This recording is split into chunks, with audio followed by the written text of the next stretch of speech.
Assalamualaikum warahmatullahi wabarakatuh.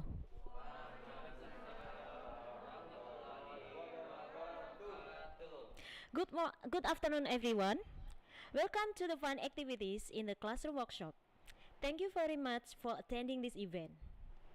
My name is Ida Dwi Safitri. I'm a teacher at SDII Al Abidin Sragen, and I will be your master of ceremony for this event. I'd like to share some housekeeping for the event. The first, please make sure that your mobile phone is in silent mode during the workshop session. The second, please mute your microphone during the hybrid event and mute it if you want to ask a question. And the third, for those at the school unit, please turn on your camera all along the session. Thank you. Now, let's continue with the overview of activities for today. The event proceedings are as follows. Opening by MC, workshop session by our guest speaker, Mr. Sean Stelfox. Q&A session led by Mr. Thor as the moderator. Information session from the ALC team. Before we start this event, let's recite Basmalah together. Bismillahirrahmanirrahim. Hopefully, today's event will run smoothly. Amin. Now, let's start the proceeding.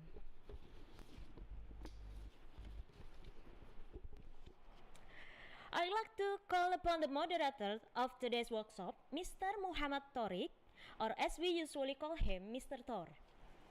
Mr. Thor is the teacher of SDII Al Abidin Surakarta. He teaches grade 4. He will introduce our guest speaker as well as lead the discussion later on at the Q&A session. Mr. Torik, take it away.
Well, ladies and gentlemen, I'm Mr. Thor. As the moderator of this workshop today, I'm very pleased to see you and welcome all of you for this workshop today. Today's workshop about class fun activities in the classroom, and we are so glad to have you in this meeting. Ladies and gentlemen, now we will have a speaker here, and it's already available here in the Zoom, Mr. Sean. Hello, Mr. Sean. Glad to see you. Okay. Hello. Yep. It's nice to be here. Today we have a speaker, Mr. Sean Timothy Stefok M.A. Tizel. He was graduated from Newman College, Ashton, Pennsylvania, the Bachelor of Art and Science in May 2006, and he was also graduated from University of Delaware, Newark, Delaware, Master of Arts in August 2010. And nowadays, he works in University of 11 Maret Surakarta in 2017 up to now, and he was also had some experiences in the University of Delaware English Language Institution, UIELP, coordinator for program logistics and activities in 2010, and he was also had some experiences in English language fellow, Universitas Islam Indonesia, funded by the U.S. Department of State in 2015 to 2016. And Mr. Sun has an honor in Newman College Vice President's honor list for outstanding academic achievement in 2003 to 2006. He was also honored of the graduated magna cum laude in 2006 and Delta Epsilon Sigma Honor Society in 2005 up to 2009. He was also has he was also had some experiences becoming a key speaker in the conference, and the agenda is placed the fact about ESL students team learning disabled in the U.S. public school system in 2009. Okay. Before the presentation begin, let me inform how the presentation will be conducted today. The first, we would like to give a chance for the speaker to deliver his presentation about fun learning activities in the classroom, while the second, we will open and we will invite you to have Q&A session, and we will close this meeting by conclusion later. And now, allow me to welcome the speaker, Mr. Shan. Hello, Mr. Shan. Do you hear me well? Okay. Yeah. Glad to see you, Mr. Shan. Okay. It's time for you to deliver the presentation. Thank you. Okay, so hello, Selamat sore, everybody. I believe it's sore at this time. I would like to just share the screens first so everybody can see this. Great. So we are talking today about fun activities for your classroom. But before we go there, I just wanted to tell a little bit about me. So we talked about, Mr. Thor. Well, first I should thank Miss Ida, who gave us a great opening. Mr. Thor, the MC, who did a wonderful job discussing my CV. And Bu Mia Fabrina, who invited me today. So I want to thank all of you. As we know about me, I'm currently teaching in Solo. I have been teaching here in Indonesia since 2014, and I am currently teaching in Solo. I've been at Sebelas Maret University, Universitas Sebelas Maret, sampai 2017, since 2017.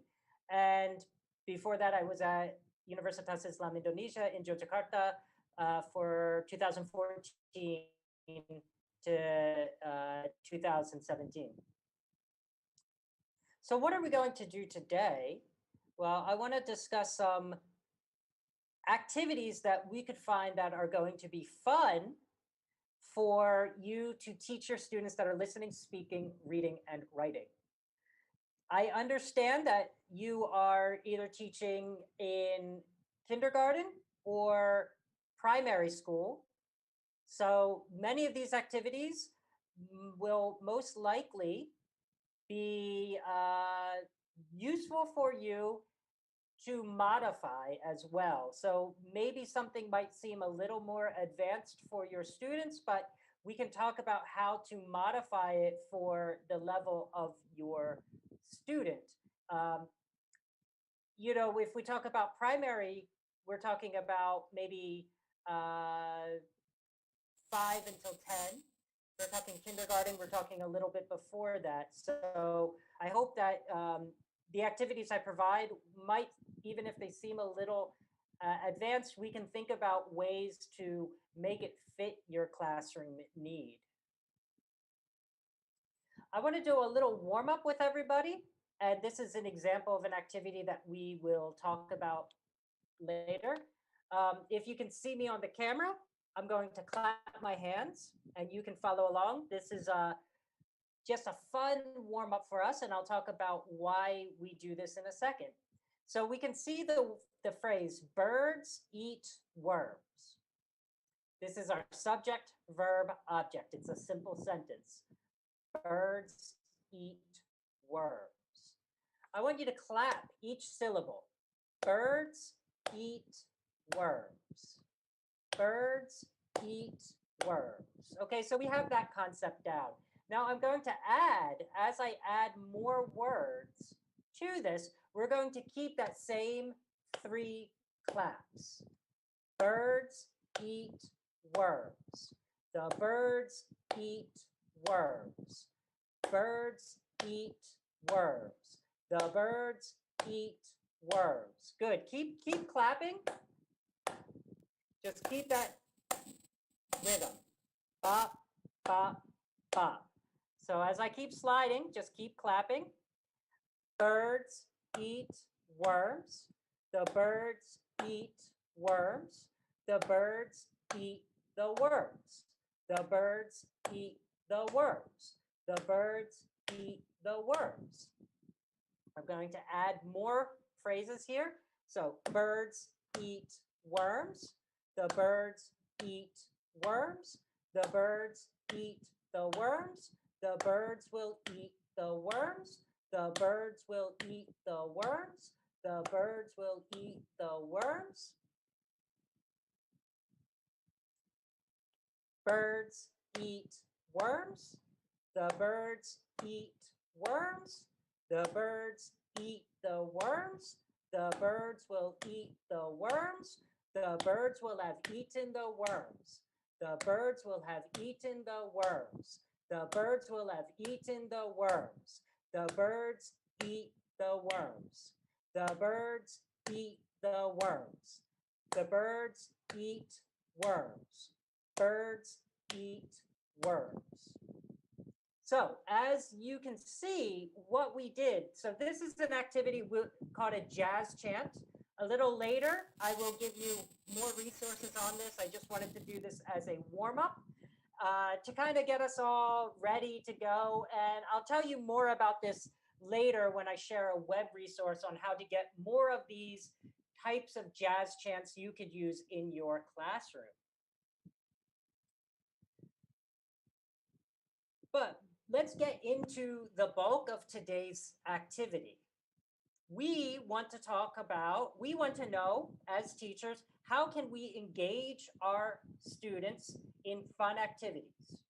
How can we get the classroom engaging for our students, especially when we are working with elementary and kindergarten level students, because their attention span is very short.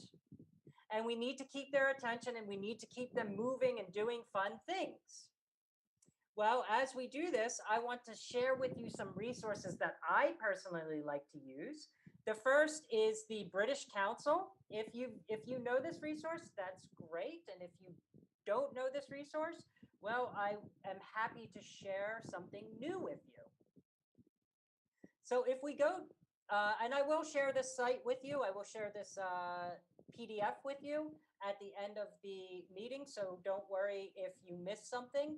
There will be links, hyperlinks in the PDF so you can go to these web resources. But let me show you what it looks like on this website and how you could use this for your classroom.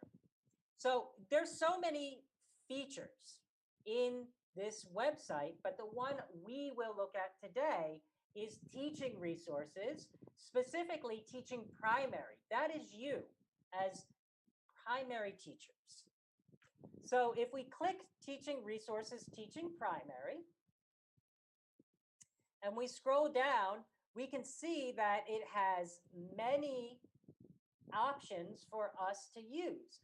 We have lesson plans, we have activities, we have stories and poems, we have songs, and some teaching tools, things that you can do to learn how to be a better teacher. You're a fantastic teacher, I guarantee that. But if, we always need tools to make us better teachers to improve our professional development. That's why we're here today. I am only going to focus, you have the autonomy. You can look at this site on your own and find songs and stories and poems to do in your classroom. That will be a lot of fun. But I today want to take a look at lesson plans and activities with this website. So if we go to lesson plans, we'll say level 1. I have a feeling many of our students that will be in kindergarten and the early primary level students are most likely going to be level 1 students because they're just learning vocabulary in English. They're learning some simple songs. Maybe they know how to sing Baba Black Sheep, for example. So we'll talk about level 1, which is really geared and really helpful for kids around the age of 5. But we can modify this for younger students. And each lesson plan is around a topic that might be fun to discuss in your classroom. Let's go with food, because food is something that we can all talk about and like and don't like. So when I think about learning Bahasa Indonesia, saya suka, saya tidak suka. Saya suka kue coklat, right? Saya tidak suka buncis, right? I like chocolate. I don't like vegetables. I like chocolate cake, not vegetables. So if we take a look at the foods I like and don't like, say we want to teach this as a lesson, well, there's 2 options. And this is why I really want to share this with you. We have 2 options for our classroom, our face-to-face classroom and our online classroom. So since 2020, the British Council has updated their lesson plans to incorporate hybrid learning. So if you have days where you have to teach online and you're like me, teaching online, we're pulling our hair out. Oh no, what do we do? It's really difficult. Well, they give you suggestions on how to take this lesson plan and make it online. So if we take a look at the material, they provide many downloads. So we have the lesson plan and the materials to download. So here is the lesson plan. And this is very helpful for you as a teacher because I know our time is very short and we have a lot of time where the principal or the supervisor is telling us, where's your lesson plan? Where's your lesson plan? Well, maybe the format looks different than what your school is doing, but the content, we can copy the content and put it into a form. So we have our aims, we have topic food, we like and don't like, our aim, what we want to do to understand the ability to use food vocabulary, to talk about like and dislike, and to practice speaking. And we have the material, how long it would take. We have our introduction. We have the step-by-step details on how to do this activity and what we could do for homework. So in this example here, they have also provided some teaching suggestions, ways that you can teach this, kind of, for example, the teacher's manual for this activity. And then they have the slides. So you do not have to make the materials. The materials are already made for you. And this could be a very helpful source. And this is just one example. This is just one example. You can go to flashcard. They give you more materials as well that are available here. For example, flashcards. You have flashcard sets to help the students practice their vocabulary.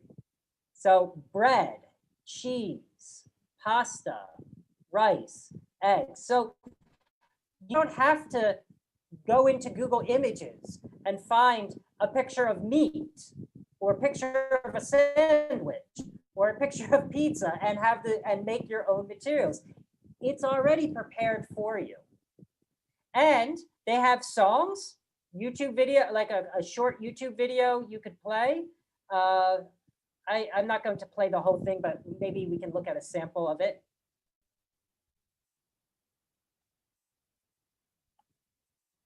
So, they have the vocabulary in the bottom here for the students to read. They sing along.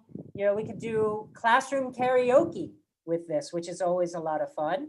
And they give you an activity for the song. They give you the words to the song. And of course, as a teacher, we love to have the answer sheets already. So we have an activity for the song already, a worksheet that is fun to work with for our students if we're working in primary school. We have the lyrics already for us. We can project that if we want. And these are the answers. Because as teachers, it's nice to have the answer sheet, right? I love having the worksheets with the answer sheet because it makes my life easier. Work smart, not hard. That's my strategy. Work smarter, not harder. So this is the first of many resources I want to share with you. And we might be, if I'm going too fast, maybe Mr. Thor can tell me to slow down, or one of the teachers can tell me to slow down. But I expect that you can navigate this website on your own later and look at these materials later to find what might be something you can do in your classroom. But just to recap, with our lesson plans, depending on the level, we have many lessons that are already prepared for us. Food, clothing, healthy lunch. The list goes on. There's many lessons. We can talk about space, home and furniture, holidays like Halloween, if you want to get into culture. Again, more food, the alphabet. I think this is a very important one for kindergarten, teaching the ABCs. Parts of the body, clothing, objects around the classroom. So there's so many. I just provided one example. We're going to talk about activities now. So there's a difference between the lesson plan, which is already made for you, and activities, which is just something you can do as part of a larger lesson. And again, this can be useful for your primary level students.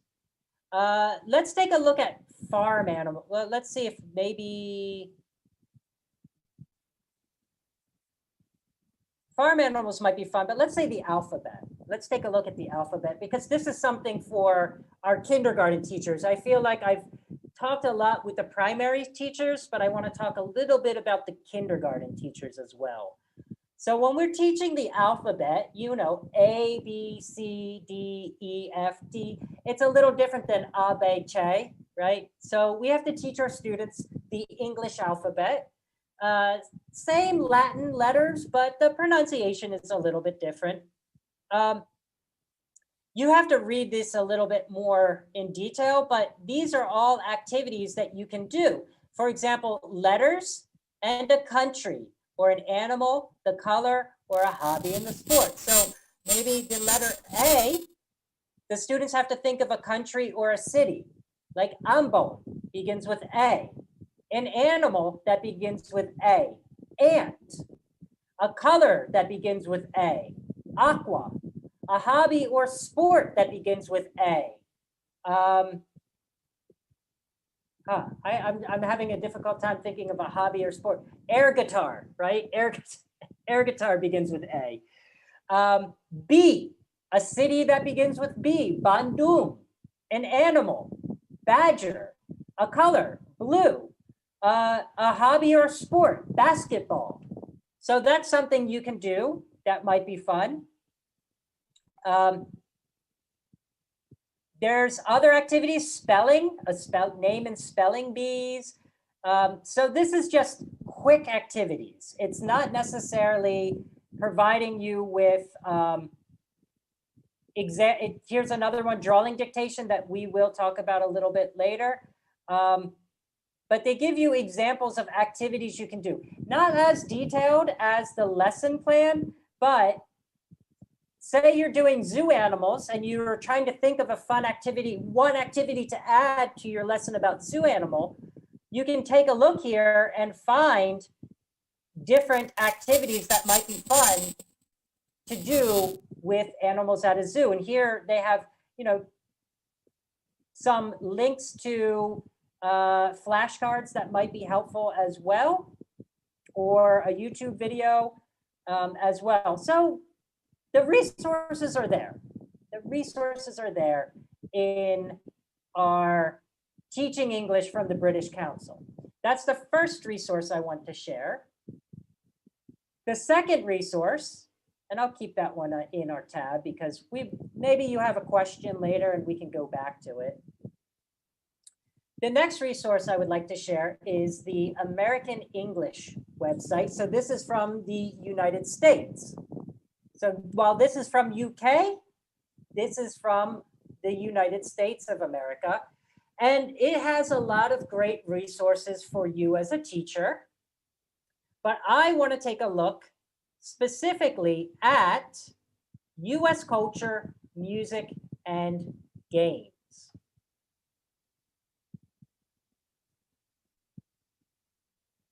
So when we take a look here, there's a lot of resources about culture, songs, and games that you can click around on any of these and find materials that can help you. And we're going to talk about these ones in a lot of detail today because I think a lot of these materials are fun games that you can play in the classroom to make your students very engaged. We have, for example, and they also have a lot of books. For example, here is a book, The Lighter Side of EFL. And this book has word games that you can play with your students.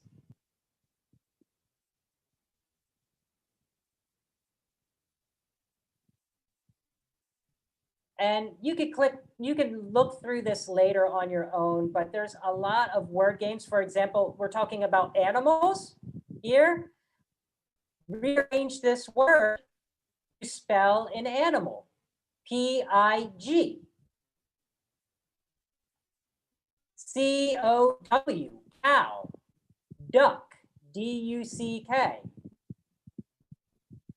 Goat, G-O-A-T. So there's a lot of activities that you can find. You have to dig through it.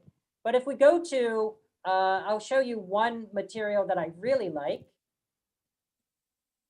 The Monster Book of Language Activities. This is like 150 activities that you can find.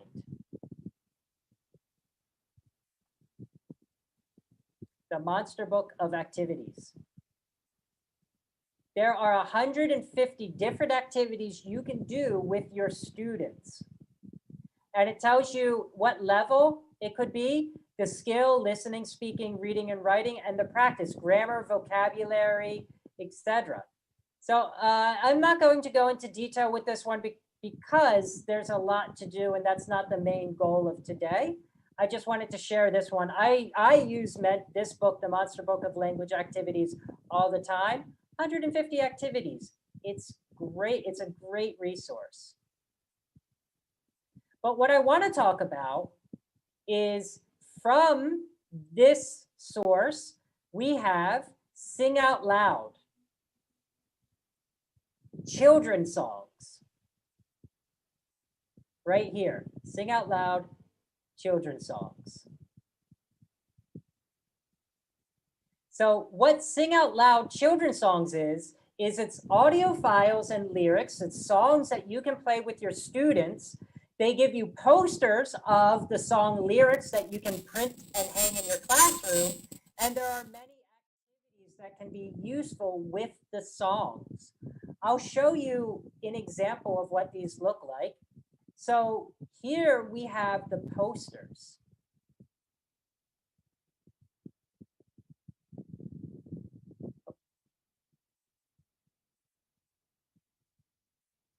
So I'm going to just give you, I'm going to drag these posters. I just downloaded them, but here's an example of the song Hokey Pokey. If you know this song, it's put your right arm in, take your right arm out, put your right arm in and shake it all about.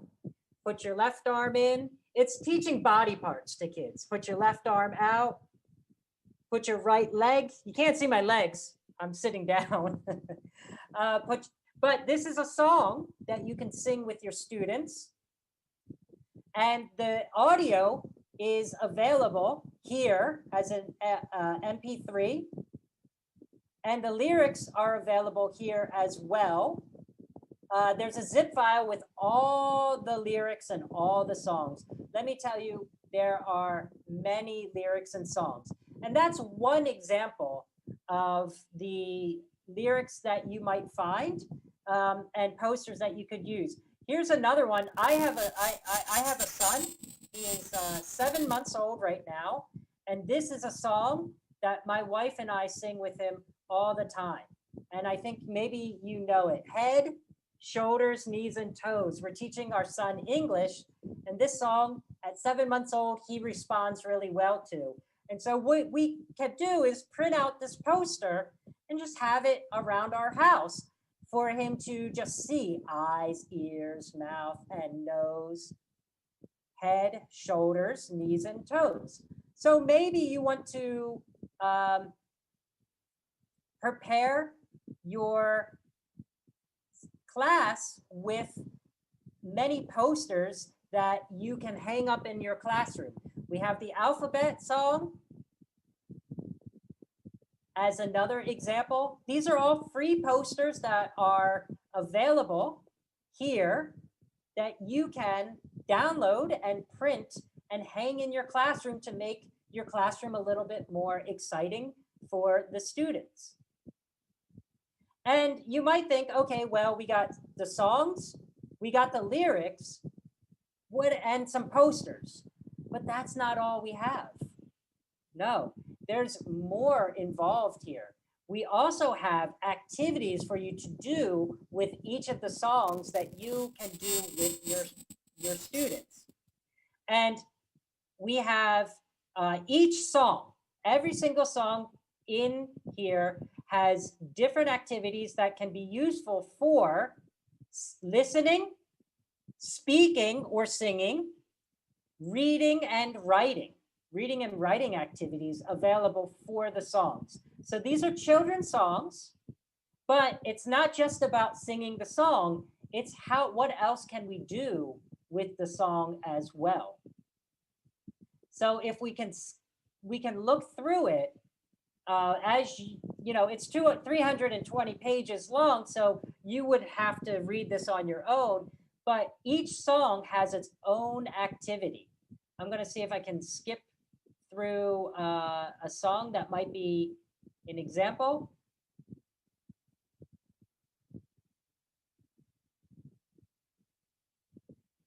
Okay, so sing around. Here's an example. We have this song called Are You Sleeping? Maybe you know this song. Are you sleeping? Are you sleeping? Brother John, Brother John. Morning bells are ringing. Morning bells are ringing. Ding dong ding. Ding dong ding. In this song, what you can do based on this activity is have the students in groups, and each group has to sing one little line. So group one would say, are you sleeping? Are you sleeping? Group two is silent. Group one says, Brother John, Brother John. Then group two starts, are you sleeping? Are you sleeping? Group one says, morning bells are ringing, while group two says, Brother John, Brother John. Group one, ding dong ding, ding dong ding. Group two, morning bells are ringing, morning bells. Group is silent, or they can start at the beginning. And group two says, ding dong ding, ding dong ding. So it takes this song that you have the audio file for, that you have the lyrics and the poster for, and then you can make it into a group activity where the students can practice their singing. And it can work in a large classroom. You can divide it into more groups than just two. There's a lot of activities you can do with this. And what I would want you to do is on your own, of course, look through this, download these materials, and you can find something that would be a fun activity to do in the classroom with your students, because they love singing. I know, like, I love singing with my son and trying to teach him English through song. And I would imagine that many of you who have children are doing the same. Now, I don't speak Bahasa Indonesia very well. I can speak it, but not great. But I'm also learning children's songs in Bahasa Indonesia for my song, such as Tik, Tik, Tik, Bunyi Hujan di atas, or Cicak, Cicak di dinding, or Naik kereta api, tuk, tuk, tuk, siapa hendak turun. You know, I'm learning these songs to sing with my son. And this is something that you can do with kindergarten or elementary students to really get their language going. Now, my son is only 7 months old, so he's not going to be able to speak yet. But by giving him that input and singing and giving the songs, it's enjoyable and he can respond and with big smiles. And of course, you know, a kindergarten student is going to be able to speak and be able to sing these songs as well. So it's great pronunciation practice with your students. And this is one example, the songs for children songs. And that's very helpful for kindergarten and maybe first or second year of primary school.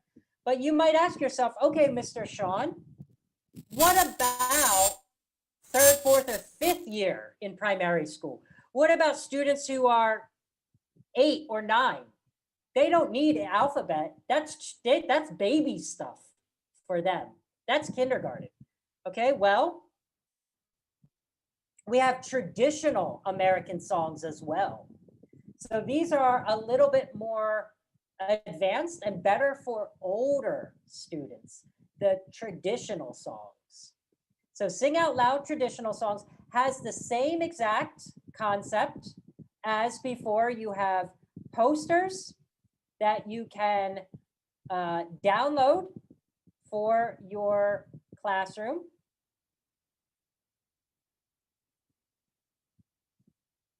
And I'll give you an example of a couple examples of that.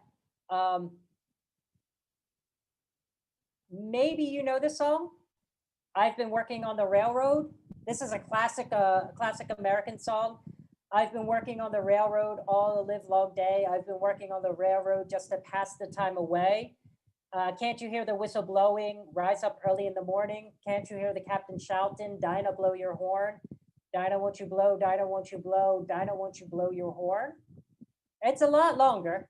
See, so once we get to the traditional songs, you can see the lyrics are a lot more detailed. And this is something you could do with third, fourth, or fifth grade primary students, traditional songs. And there are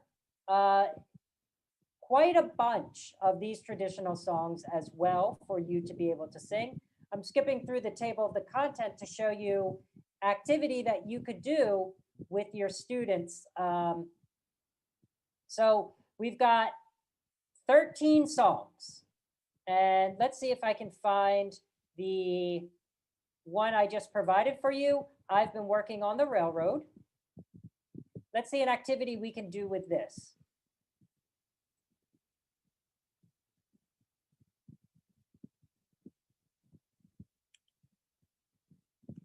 All right, I don't think find will work that way. That's okay. We'll skip down to the page where it would we would find it. A lot of these activities you can do with every single song, but some of them are specific.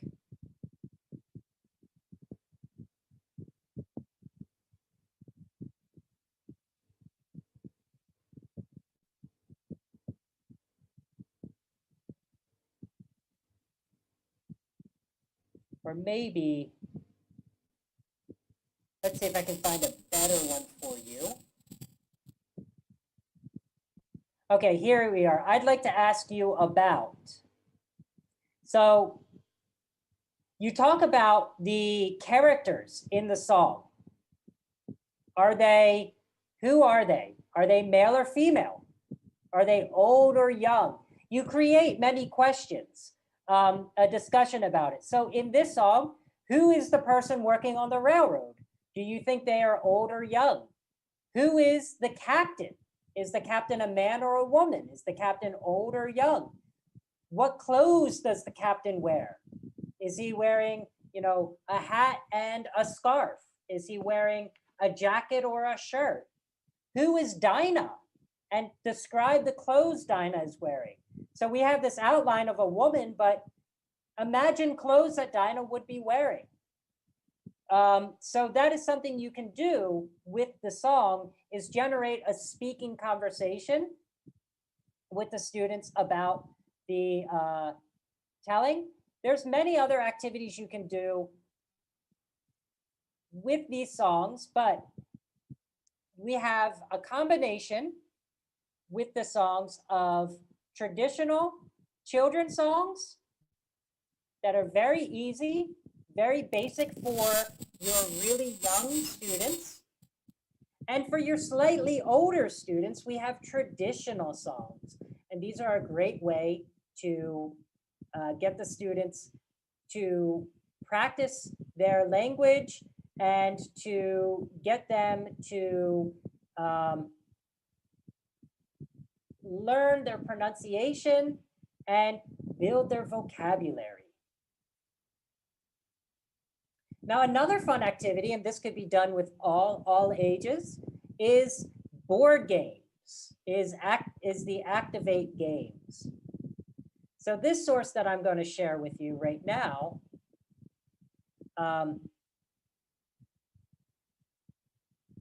is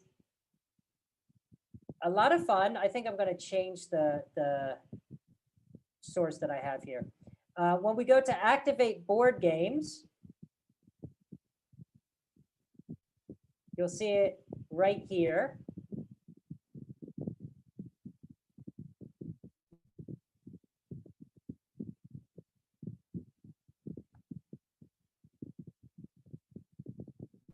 Oh, one thing I forgot before we get into Activate board games is the song Sing Out Loud children's song and Sing Out Loud traditional song. There is a video for each of these that you can watch, and that video, it's I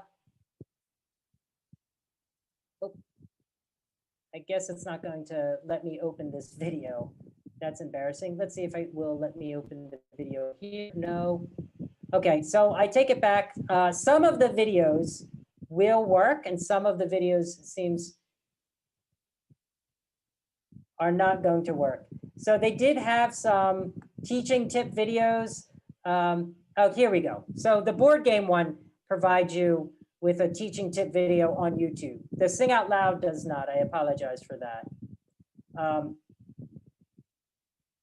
But they do tell you how you could use this in your classroom, how to use these games in your classroom. So if you want a little extra help, or you don't remember what I'm saying today in the class, in our workshop, it's okay for you. They do provide you video for you to kind of get an idea of what you need to do in the classroom.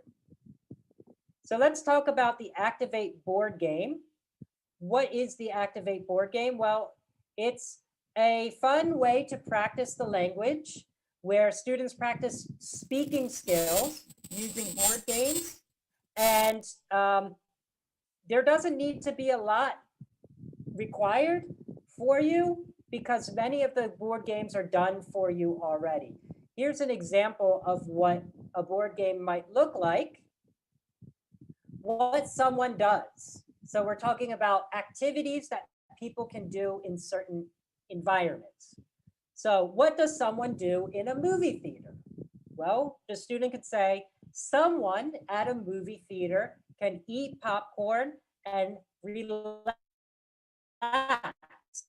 What does someone do at a birthday party?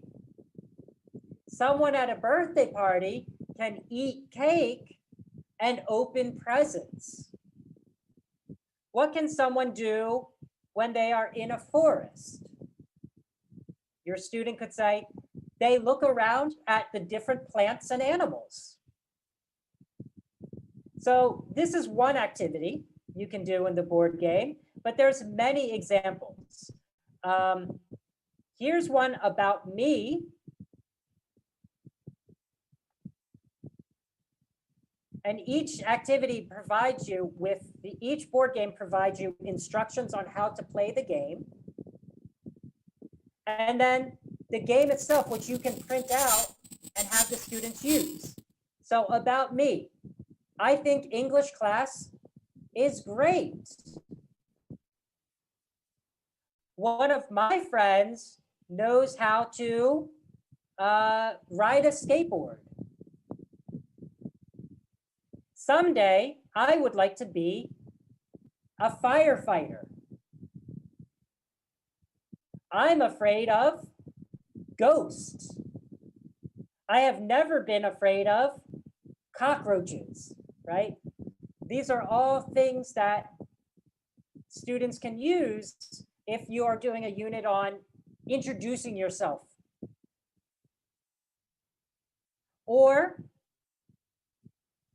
this one's a fun one. Would you rather? So, would you rather be a turtle, a dolphin, or an eagle?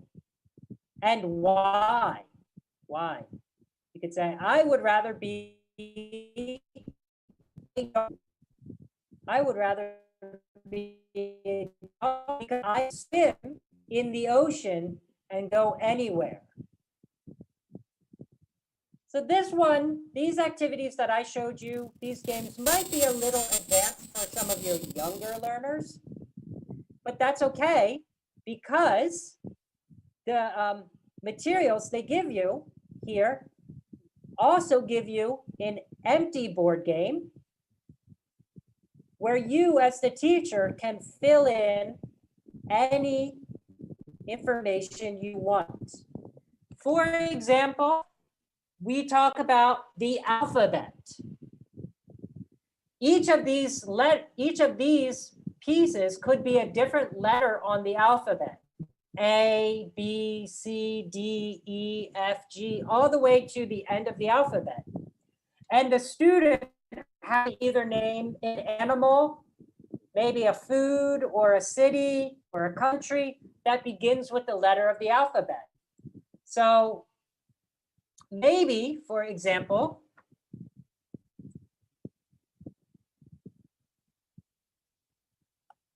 the student gets the letter 3. They roll the dice number 3. So that would be A, B, C. They go on C, which is the third letter of the alphabet. They have to name an animal that begins with the letter C. They could say an animal that begins with the letter C is cat. Very good. Or you can do whatever you want with this template. So the template could be up to your imagination, whatever you are teaching in the classroom. And if you have no idea or you want to use something that's already done, for example, use a word.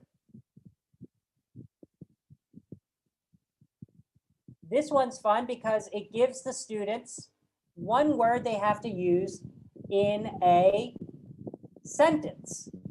So this is, bike. The student comes to this one, bike, okay?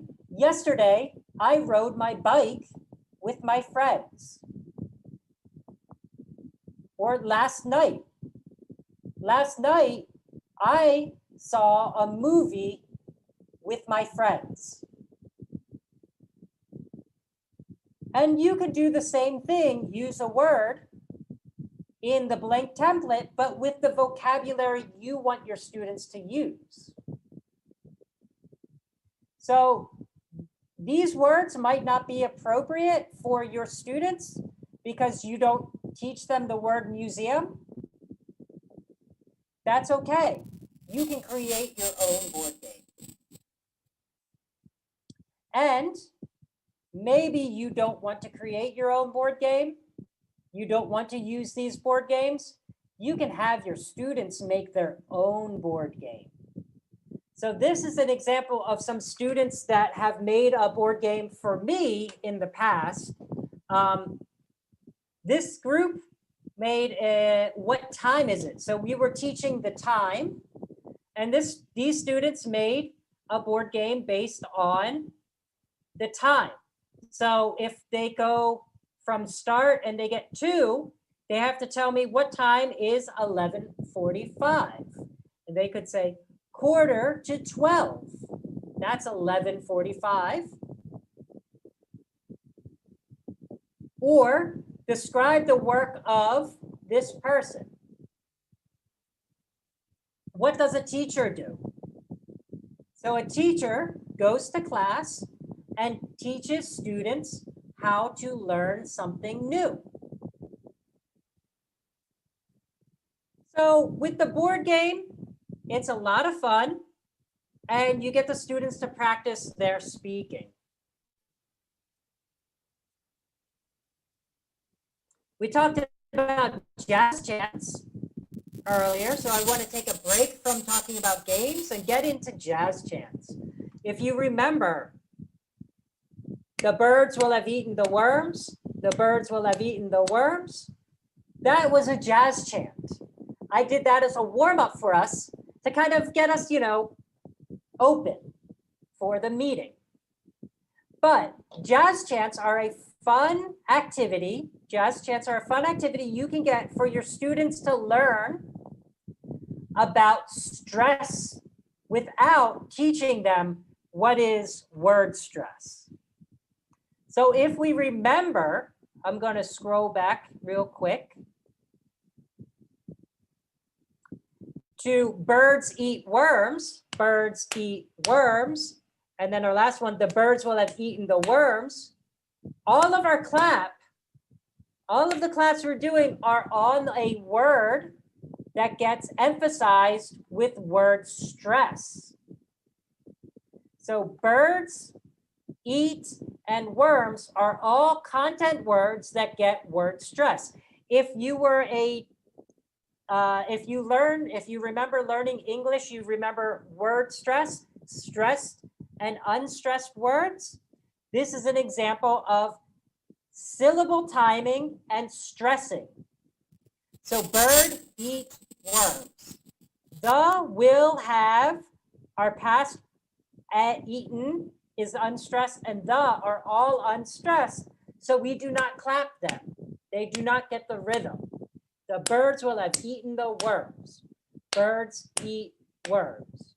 So what happens magically in our speaking is we catch up, we speed up unstressed words to catch our stressed words.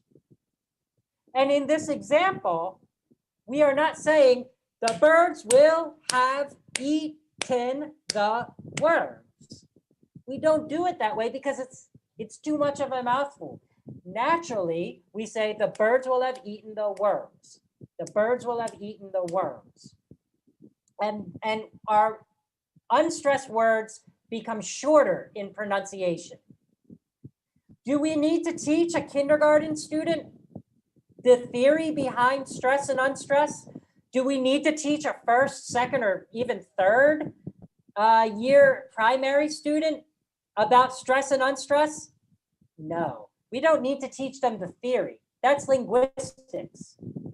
Save that for high school, senior high school. But we want our students to practice. Birds will have eaten the worms. So we make it a fun game.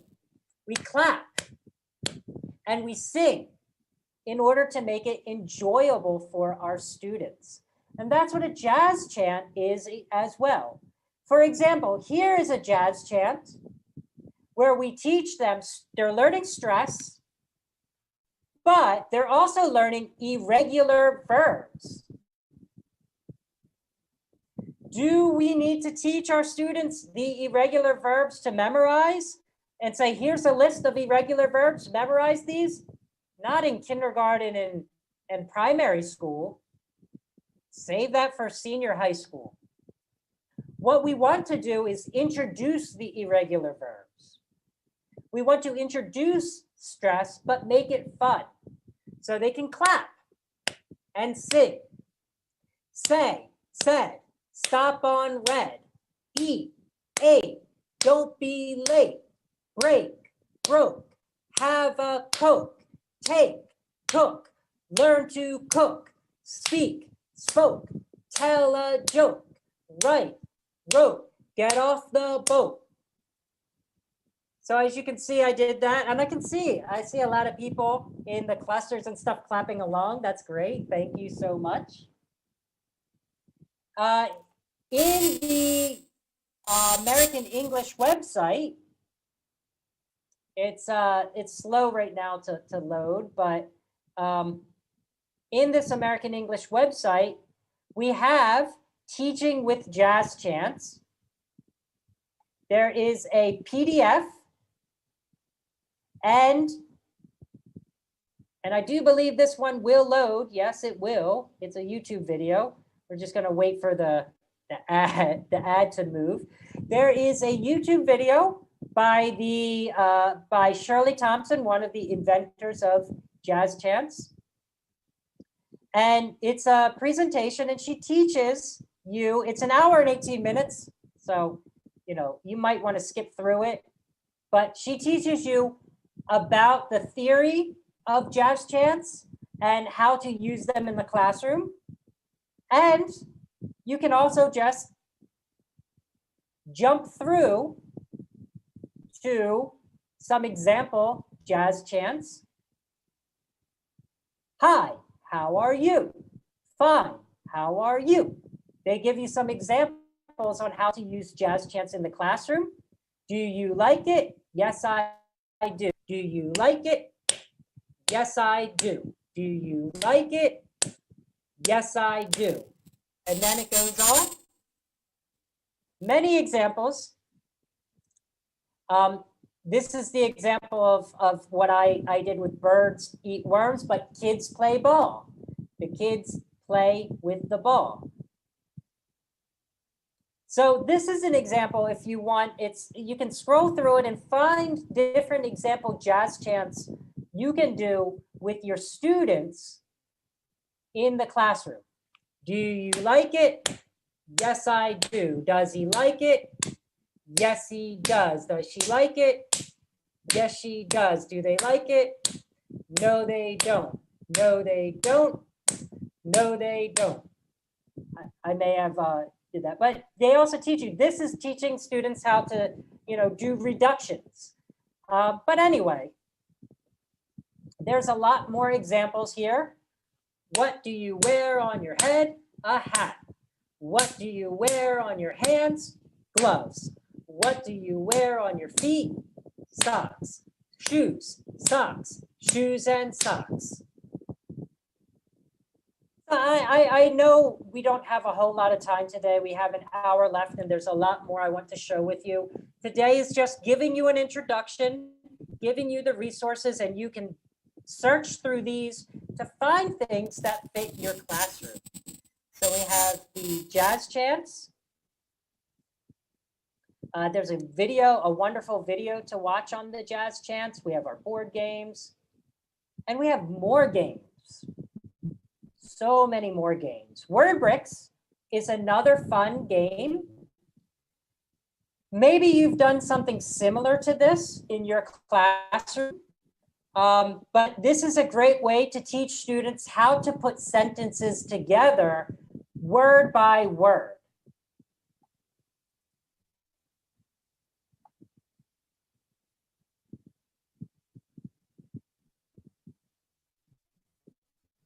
So again, this one you can find word bricks. The link is available in the PDF, but you can also find it just on the website if you dig around or even search the website.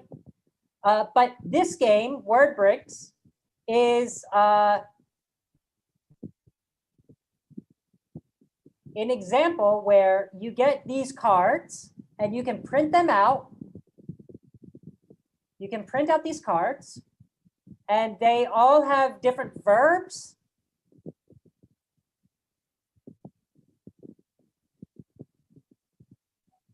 Different nouns, different modalities, modals are in there, pronouns, many different pronouns, many prepositions. There's a lot. Times of day, conjunctions. So depending on what you are doing with your students and what you're teaching, maybe you're teaching plural. There's a lot that goes on here, and you can also create your own cards. So after a while, maybe maybe not all of these cards are related to the vocabulary you're teaching. That's okay, because you can create your own cards with the vocabulary. Maybe you're talking zoo animals, lion, tiger, bear, penguin, zebra, giraffe. So depending on what you're teaching, you can create your own cards. And then you ask yourself, okay, Mr. Shaw, these are the cards, but what do I do with the cards? Well, at a very basic level, you can have the students make sentences. And they can sit together in small groups and make fun sentences. That's great. And there's other things you can do as well. So in this example, sentence boundaries.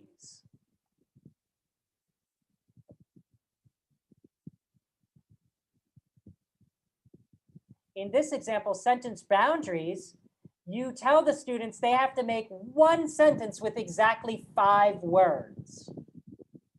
So they have all of the word bricks, but they can only make 5 words for one sentence, or one with exactly 8 words, or, depending on how you want to do it.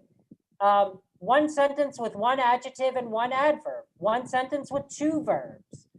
You can have a lot of fun changing the rules on how to make the sentences. Describe and guess.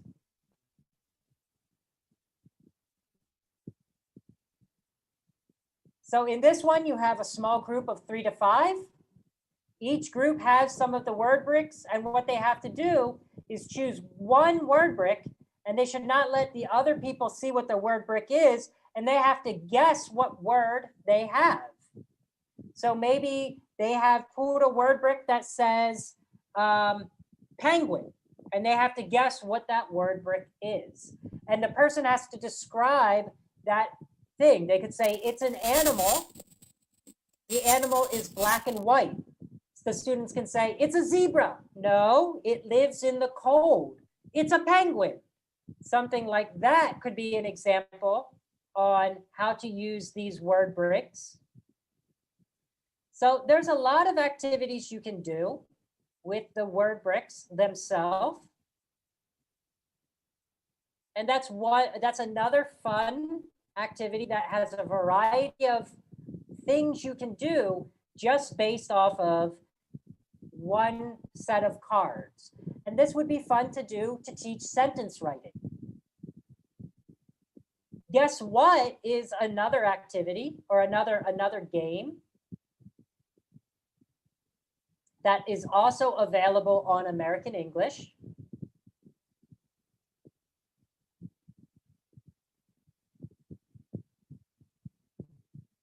Here's an example of what the cards look like.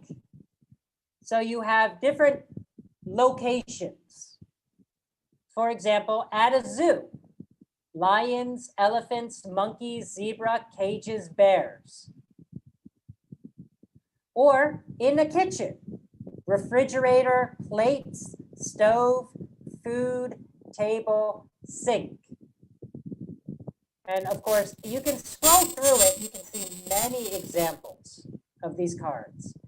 And that's the first thing, is we have the cards with 6 nouns related to a location. Okay, you say, guess what? Well, what are we supposed to do? Well, the first instruction, the first game is the students can sit in a circle and the student has the guess what card. They keep it a secret and they have to describe clues about the first word on the card without saying the word. So they have to look at the card. They have to describe, for example, what the lion looks like without saying what the animal is, and the students have to guess it. That's the first game you can play. But there are more as well. For example, guess the topic. So in this activity, you have these cards and you have to describe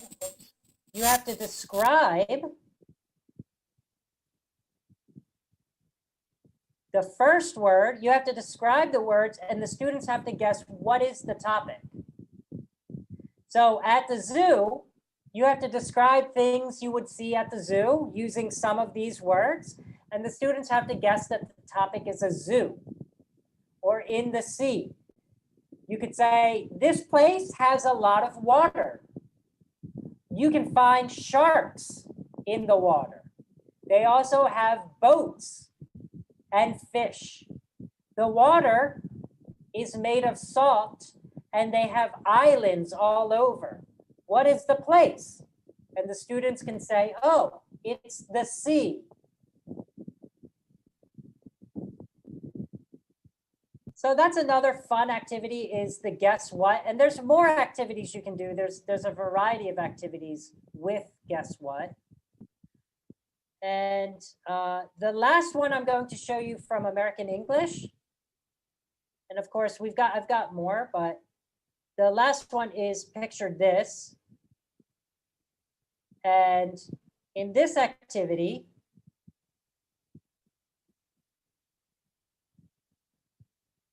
I think I have to, I don't have a link for that. So I'll show you how to get here again.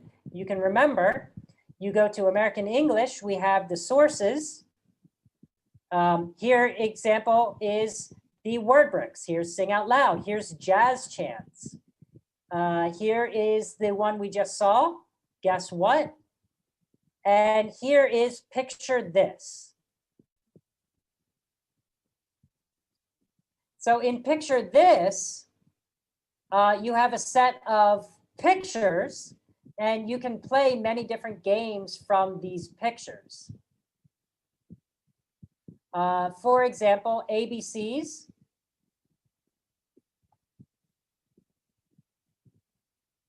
This would be fun to do with your younger students. So you have your cards, the weather, vegetables, trip to the zoo, feelings, beverages, games you can play like basketball, football, volleyball, tennis. The students have to take an example here and they have to guess what is a letter in the alphabet. So vegetables, you have the vegetables, A for asparagus, but what about H? What is a vegetable for H? What is a vegetable for V or W?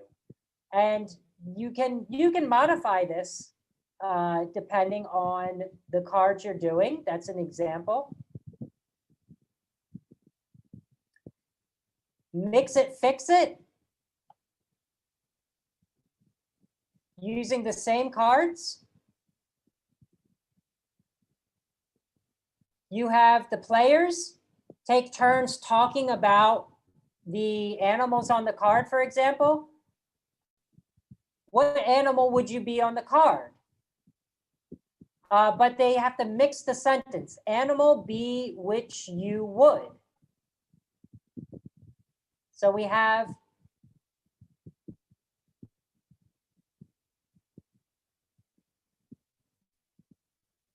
on here the cards, and then you would mix up the sentence, and the student has to say the correct order of the sentence.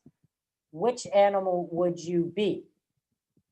And that would be one of the examples here.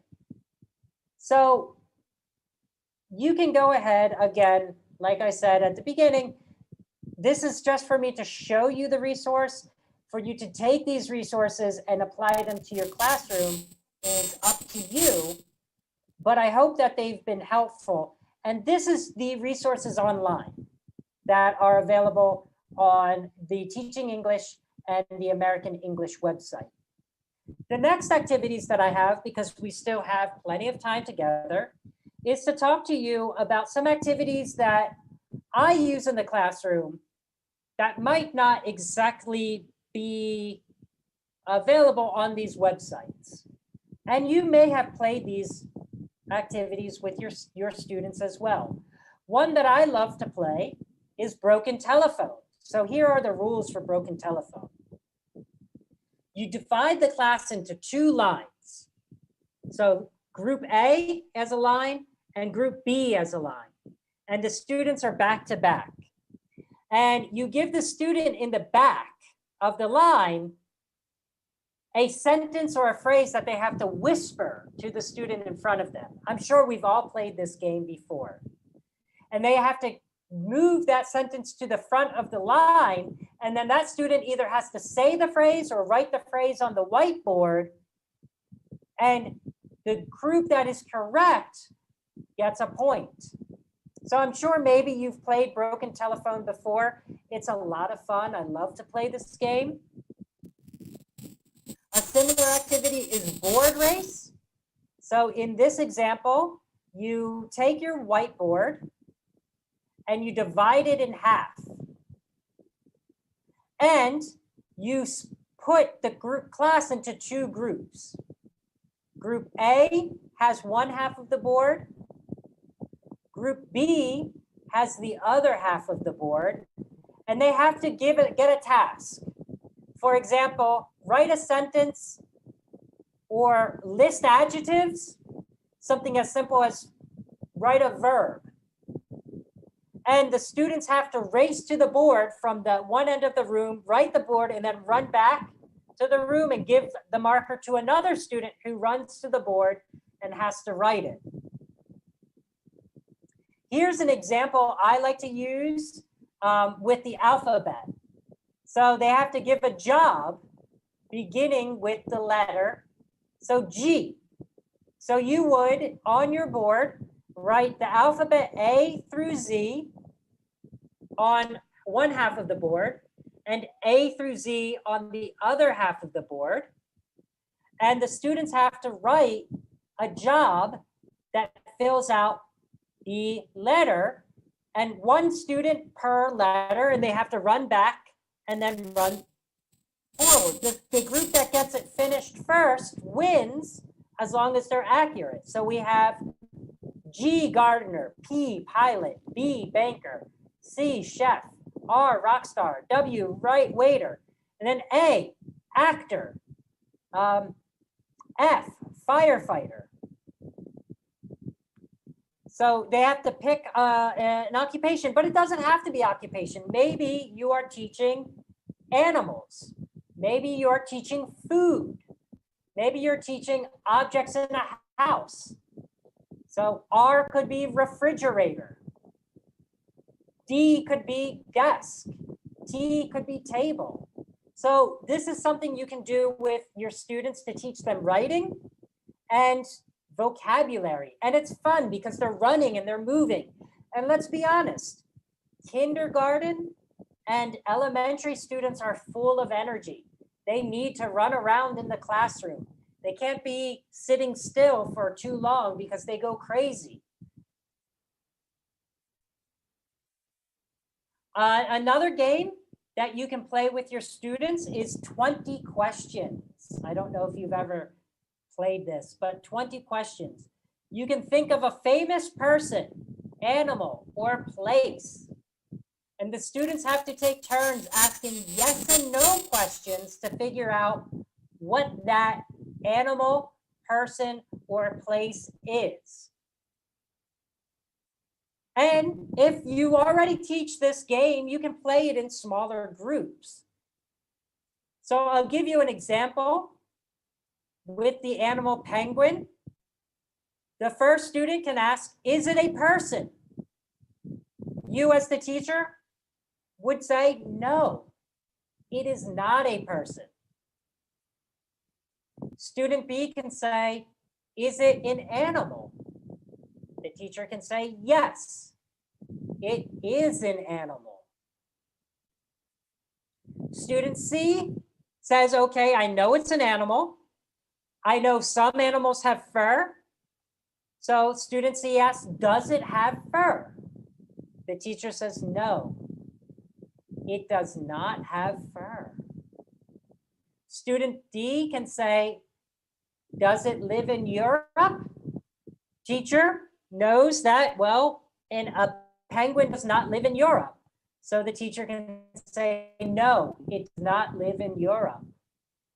And this goes on for 20 questions. This is an example of four questions.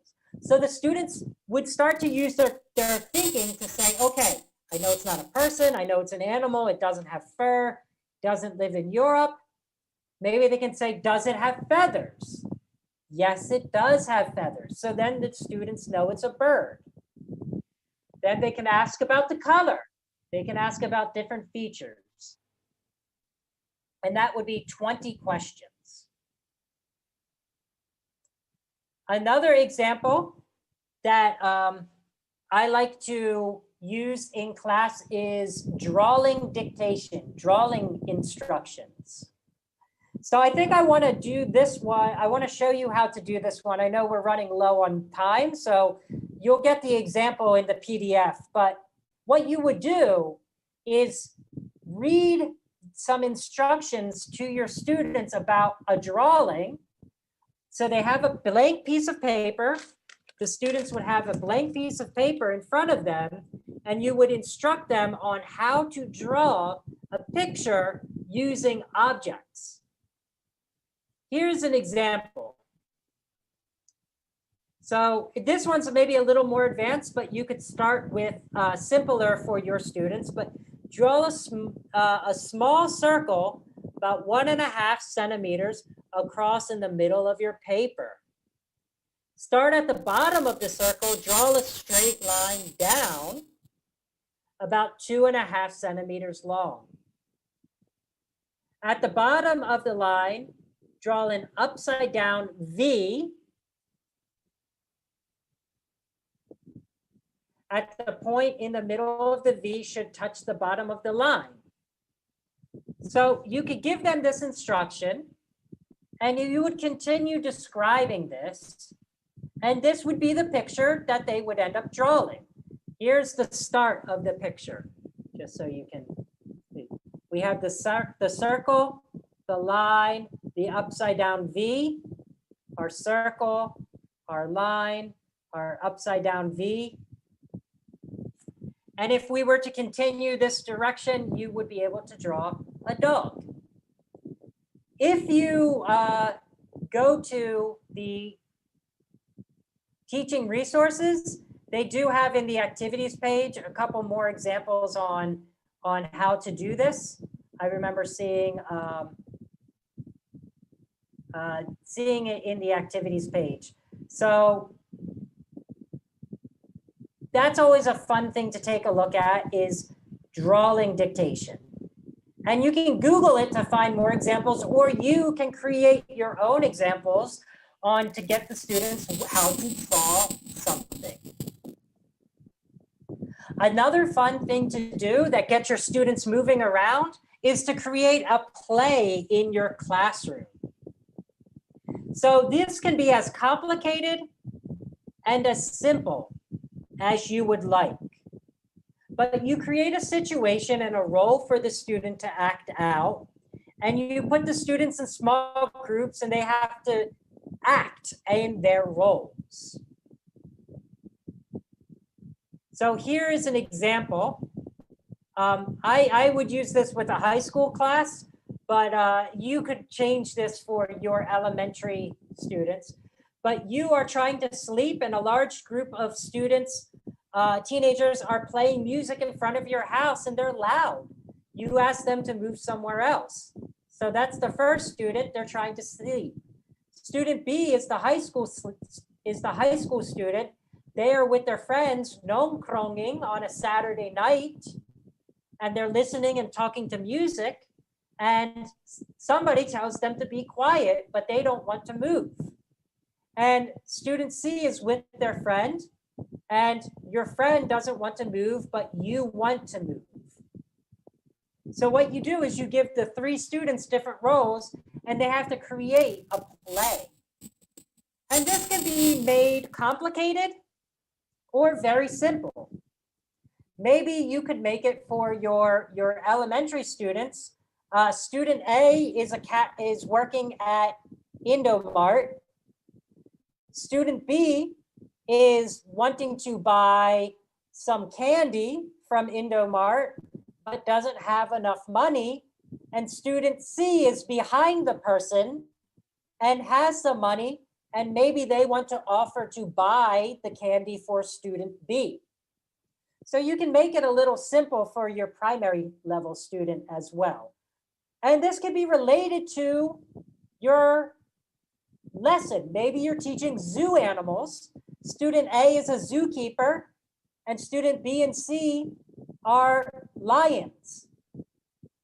So you can kind of create an activity based around the lesson you're teaching as well. Another thing that I like to do to get my students to learn storytelling is to use comic strips. And you can Google silent comics. You can Google comic strips that do not have words. And the students can create the story based off of this. And it can be very complicated with lots of panels, or it can be less complicated with very few panels. But here's an example. The students would write the words that the people would say. So the mom could say, "Oh, I forgot my son's lunch." The son can say, "I forgot my lunch. I need to run home. I need to run to school." The son and mom miss each other. The son says, "Where's my lunch? Where's my lunch?" The little girl tells the mom, "Your son went back to school, back home." The son and the mom meet. The mom gives the lunch. "Thank you for my lunch, Mom. Here's your lunch, son." "Oh my gosh, we forgot the bus." "You forgot the bus." "No, you forgot the bus. I have to drive you. I'm not happy." The son runs to school with a little, "Yes, I'm happy I came home. I have my lunch." The mom, "I'm happy I'm home. My son has his lunch." The son's, "Oh no, I forgot my books." The mom, "Oh no, my son forgot his books." Or here's a fun one. You can tell a story about one day a son went out to play in the snow, but the father was busy working. And the son really wanted to play with the father, but the father said he was busy working. And then he looked outside and said, "This looks like fun." He doesn't care about his work. He goes and joins his son for fun in the snow. They make a snowman. And at night, while the father is working, the son kisses his father goodnight. So you can create these kinds of stories just by doing a Google image search for silent comics. And they can be more complicated or less complicated. And you can do something very similar, but with videos. One thing that you can do is you can show a YouTube video. For example, I love Mr. Bean. I'm not going to play the whole video for you. I'm just going to have this playing as we talk about it. But we have a video here where Mr. Bean is making a sandwich. And we can, he wants to make a sandwich and eat a sandwich and has a very funny time making his sandwich in front of, he takes a piece of bread and he cuts the bread with scissors. That's silly. The man thinks he's very silly. And what you can do is you can show this video and you can ask the students what happened in the story. So they have to tell you what happens to Mr. Bean. You can say, what do you think happened before or after the video? If you can say, why does the man want to do this? And so here's an example using the Mr. Bean story. This would probably be higher, but you can have the students any vocabulary, any level working with this. One day, Mr. Bean was sitting on a bench and he was hungry. He wanted to make a sandwich. First, he took some bread from his jacket. Next, he cut the bread with his scissors. Then he got some butter. Mr. Bean forgot his knife, so he used a credit card to spread the butter. And that's what we can see here. He wants the butter. And then he doesn't have a knife, so he uses his credit card to put the butter on the bread. Silly Mr. Bean. Right? So this is one, and there's a lot more to it. Of course, this is a 6-minute video, so you don't have to play the whole video, but it's something you can do in the classroom. It's a lot of fun, and the students respond well to this. You can do many things with this video. You can even have the students recreate the video. They can do this as the role play. You can have the two students, one student is Mr. Bean, and one student is the man Mr. Bean is sitting next to. So you can get them acting as well. And the thing with Mr. Bean videos is that he is silent. So the students have to make the conversation. They have to use their English to create dialogue if you want them to make it into a role play. So this is where learning English can be fun and interactive, and we can use technology. Haiku is a lot of fun. So maybe you're teaching syllable, right? Syllable is like every single word we say has a syllable, and you can get your students to write short poetry using 5, 7, 5 syllables. And you're probably familiar with haiku. I'm sure you've written many haikus probably in your elementary school. When I was in elementary school, I think first or second year elementary school, my teacher had us writing haikus that were fun. And I still remember my haiku from elementary school. But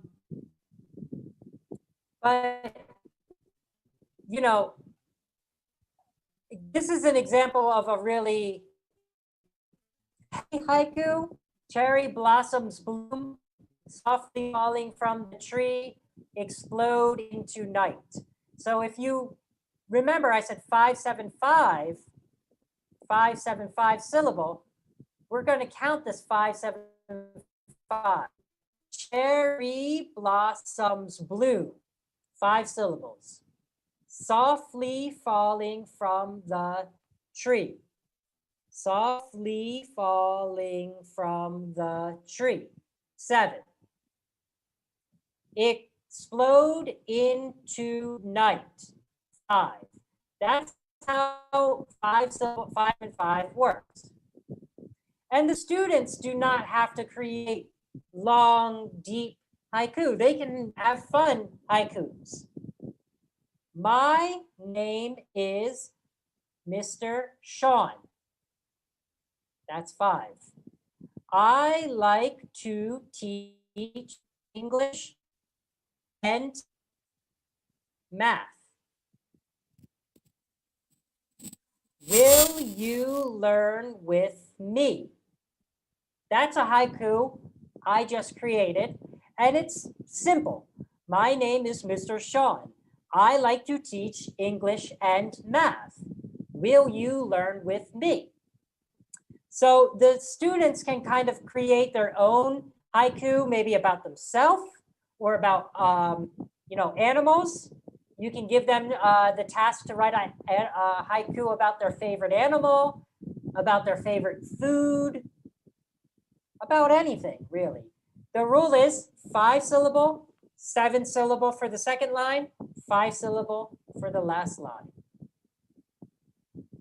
And what you can do is after you have the student haikus, you can put them around the classroom.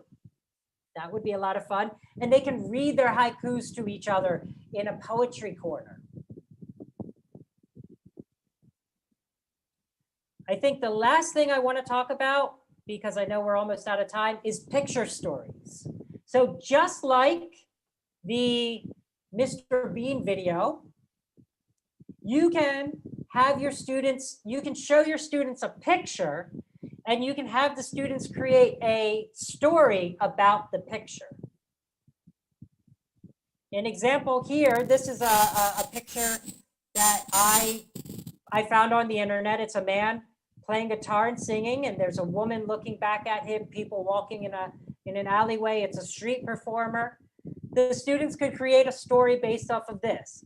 But maybe you can use something a little bit more fun, like something a lot more colorful for your elementary student or your younger student. But here's an example of a picture story based off of this picture. Bobby is a street musician who always played his guitar in the afternoon. He loved his job performing for people as they returned home from work. He did not know at this moment, but his life was about to change forever. So that's just what is happening in the picture, what is happening after the picture.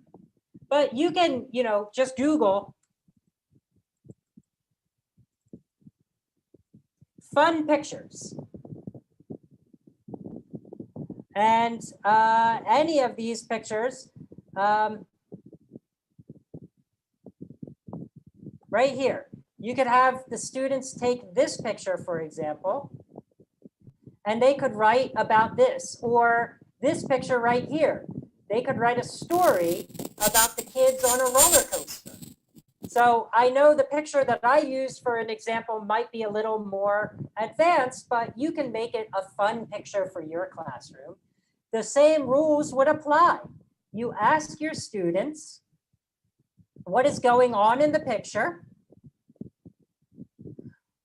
what might happen inside and outside the picture, what happened before or after the picture was taken.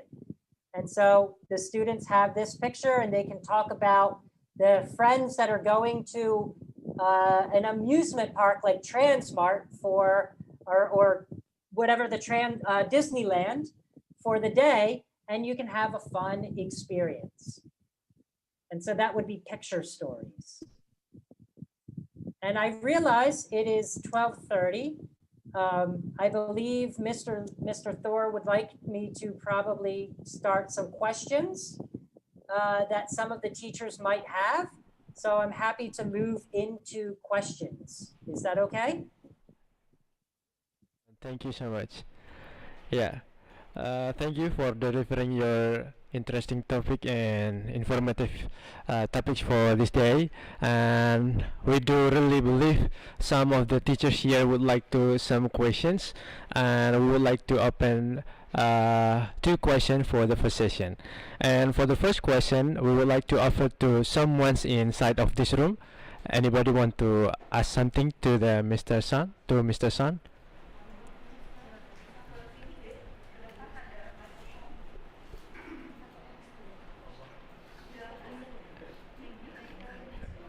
Okay.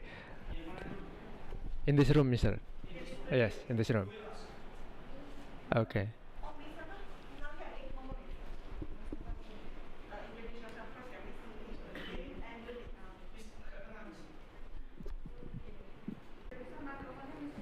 Okay, thank you for the time.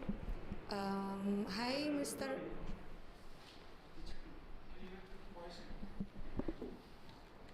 Is my voice here well? Do you hear the voice, Mr. Shan? Yes, I can Okay. hear the voice right now. Okay, thank you for the time. Hi, Mr. Sean.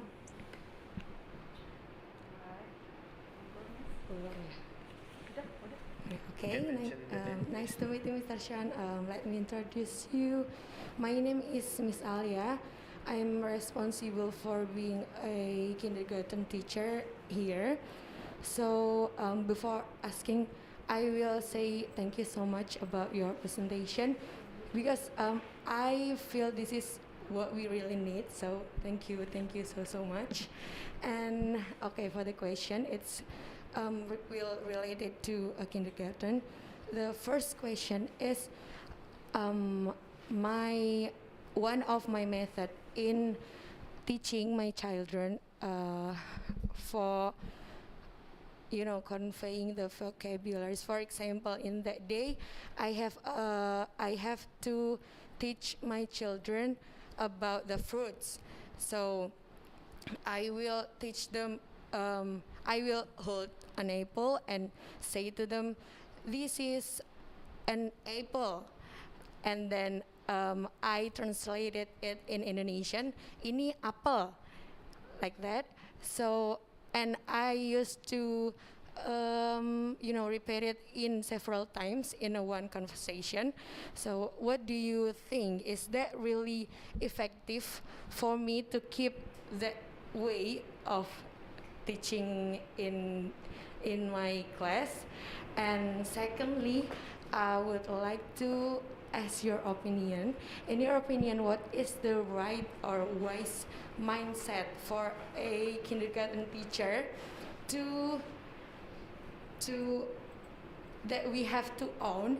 So is that we have to make our kids knowing a lot of vocabularies first, or we have to make them common with English environment? Because me as another me, I mean me as a person, not a kindergarten teacher, I tend to have a mindset to keep learning English. That is, I have to knowing more and more vocabularies, like that. So what's your opinion? Maybe you have the tips or some statement what the right mindset that have to own a kindergarten teacher. That is, thank you. Okay, thank you, Miss Alia. So Would you like to respond directly, first off, or when allow me you to teach open them, one more like, question, okay, Mr. Shan? apple, this is an apple, any Your apple. voice. I think that's fine. To do, because we have to remember when we're learning in this case, second or even third language, because probably many of your students speak Javanese, Bahasa Indonesia, and then Bahasa English, they're learning it.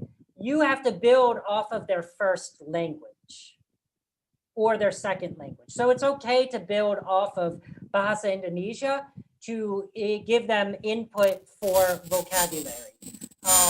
As long as they know that they're learning English, I think that's fine. And they are. And you're working for every person here, you have a positive thing working with you, is that you're working with young learners who are at the critical age of language development. Anywhere between birth until the onset of puberty, let's say 12 or 13 years old, the brain has what they call plasticity. So that means it can shape and take in language. The language center, the vernix area in the brain, is able to take in language much more easier than an adult. And that's, for me, and maybe some of you who learned English later in life, for me, I didn't learn Bahasa Indonesia until I am 30 years old. It's harder for me to learn Bahasa Indonesia karena saya sudah orang tua than it is for my son who's 7 months old, who we're teaching him, this is apple, ini apple. Or we're singing to him songs in English and Indonesian, so he can be bilingual. And that's what's happening with your students right now. It's perfectly fine to teach them the way you are because they're taking in the language. And, you know, that's perfectly acceptable. The second question, I hope I got this correct. You're talking about, you know, is it okay to teach vocabulary or get the students comfortable speaking and using English? At the case of kindergarten and very, very, very beginning level students, vocabulary is crucial. Vocabulary is highly important to get them introduced to the words. Because when you learn a language, you have to do something with that language. But if you don't have the vocabulary to express yourself, it becomes more and more challenging to do something with that language. But at the same time, you have to contextualize that vocabulary. And I imagine you're doing this already because that's why things like flashcards come in language sets, right? You have sets of cards that teach farm animal vocabularies. You have sets of cards that teach food vocabulary. You have sets that teach zoo animal. So as long as you contextualize it and your activities are all contextualized, you're fine. So you're teaching an activity, for example, you want to do the board race. Right here, you have the students writing a board race. All the letters should be related to animals or fruit in your case. So A, apple, D, dragon fruit. Let's see, P, pear, S, salak. I know that's Bahasa Indonesia, but that's my favorite Indonesian fruit. I just had to say S, salak.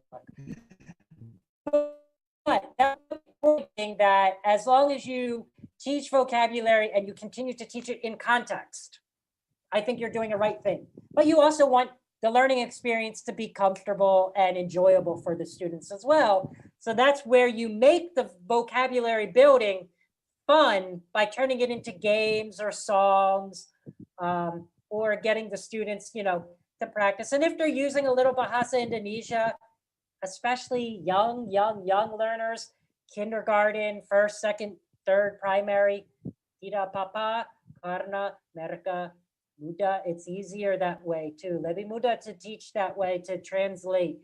And they're still at the age where it's not going to be damaging for them to use both languages.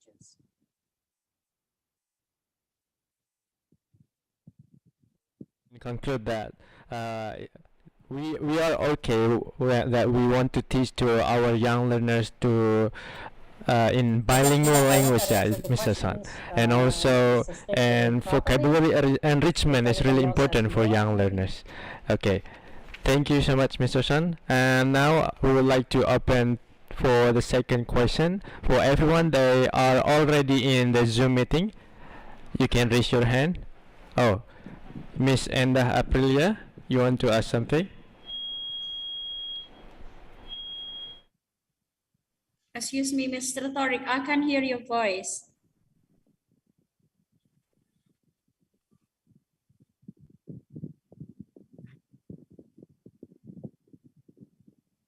Okay, Mr. Zen, I do believe he can hear me well. Okay, Mr. Zen, you want to ask something, Mr. Zen? Okay, thank you very much, Mr. Torik. Okay. Yeah. Firstly, thank you very much, Mr. Shan, for sharing the very valuable material in this workshop. Definitely, it will enrich our teaching resources. Thank you very much. Here, I'd like to have some questions. Firstly, more or less, the comparison between teacher talk time and student talk time. Of in what bahasa, in what language we explain the rule of the game, for example, the rule of the fun activities, the best one in what language? Because if we teach young learners, it is sometimes difficult for them to understand when we explain in English. Yeah. My second question about your opinion, Mr. Do you agree with the presentation of using English in Bahasa Indonesia? Because we teach English to speakers of other language, right? And do you agree if the teachers of grade 1 of primary school speaks 100% in English? And for the teacher for grade 4 to 5, maybe reducing the presentation, maybe it's about 50%, yeah, because the students need more understanding about the material, the contents of material, for example, for the students, for the teacher of science, for example, because we are talking here in within international school where more or less, yeah, the first language is English actually, yeah. But we have doubtfulness whether the students' understanding about the content of the material in the especially grade 4 to 6, whether we teach in English 100%, we are very actually me especially, yeah, doubtful about their understanding about the content of the material. That is my second question. Thank you very much, Mr. Shan. Thank you, Mr. Zine. I think that the two questions you have I can answer them in one response, okay? And if I Okay. don't answer them, you can tell me if this doesn't answer it. But I personally have been in the last maybe, especially since moving to Indonesia, have been reading more about and subscribing to a language, knowing that there's this new trend in language learning teachers called translingualism. And that is where you no longer need to be strict about teaching. If you're teaching a monolingual culture, meaning Indonesian students, one language among everybody, it's okay if you use the first or the understood language to help establish rules if the students are working together in that first language, as long as the final outcome is in the target language, in this case, Bahasa English. So for me, personally, before moving to Indonesia, I was teaching in classrooms where I had students who spoke Arabic, Spanish, Chinese, Japanese, Portuguese, even Indonesian, Tagalog from the Philippines. I had students speaking African languages. I had students from all over the world that I would teach. Of course, everything had to be in English because I did not speak 15, 16 different languages. I could only speak Spanish, right? So so that's different. That theory where you hear many people say everything has to be in English in the target language, a lot of those teachers are coming from mixed language classrooms.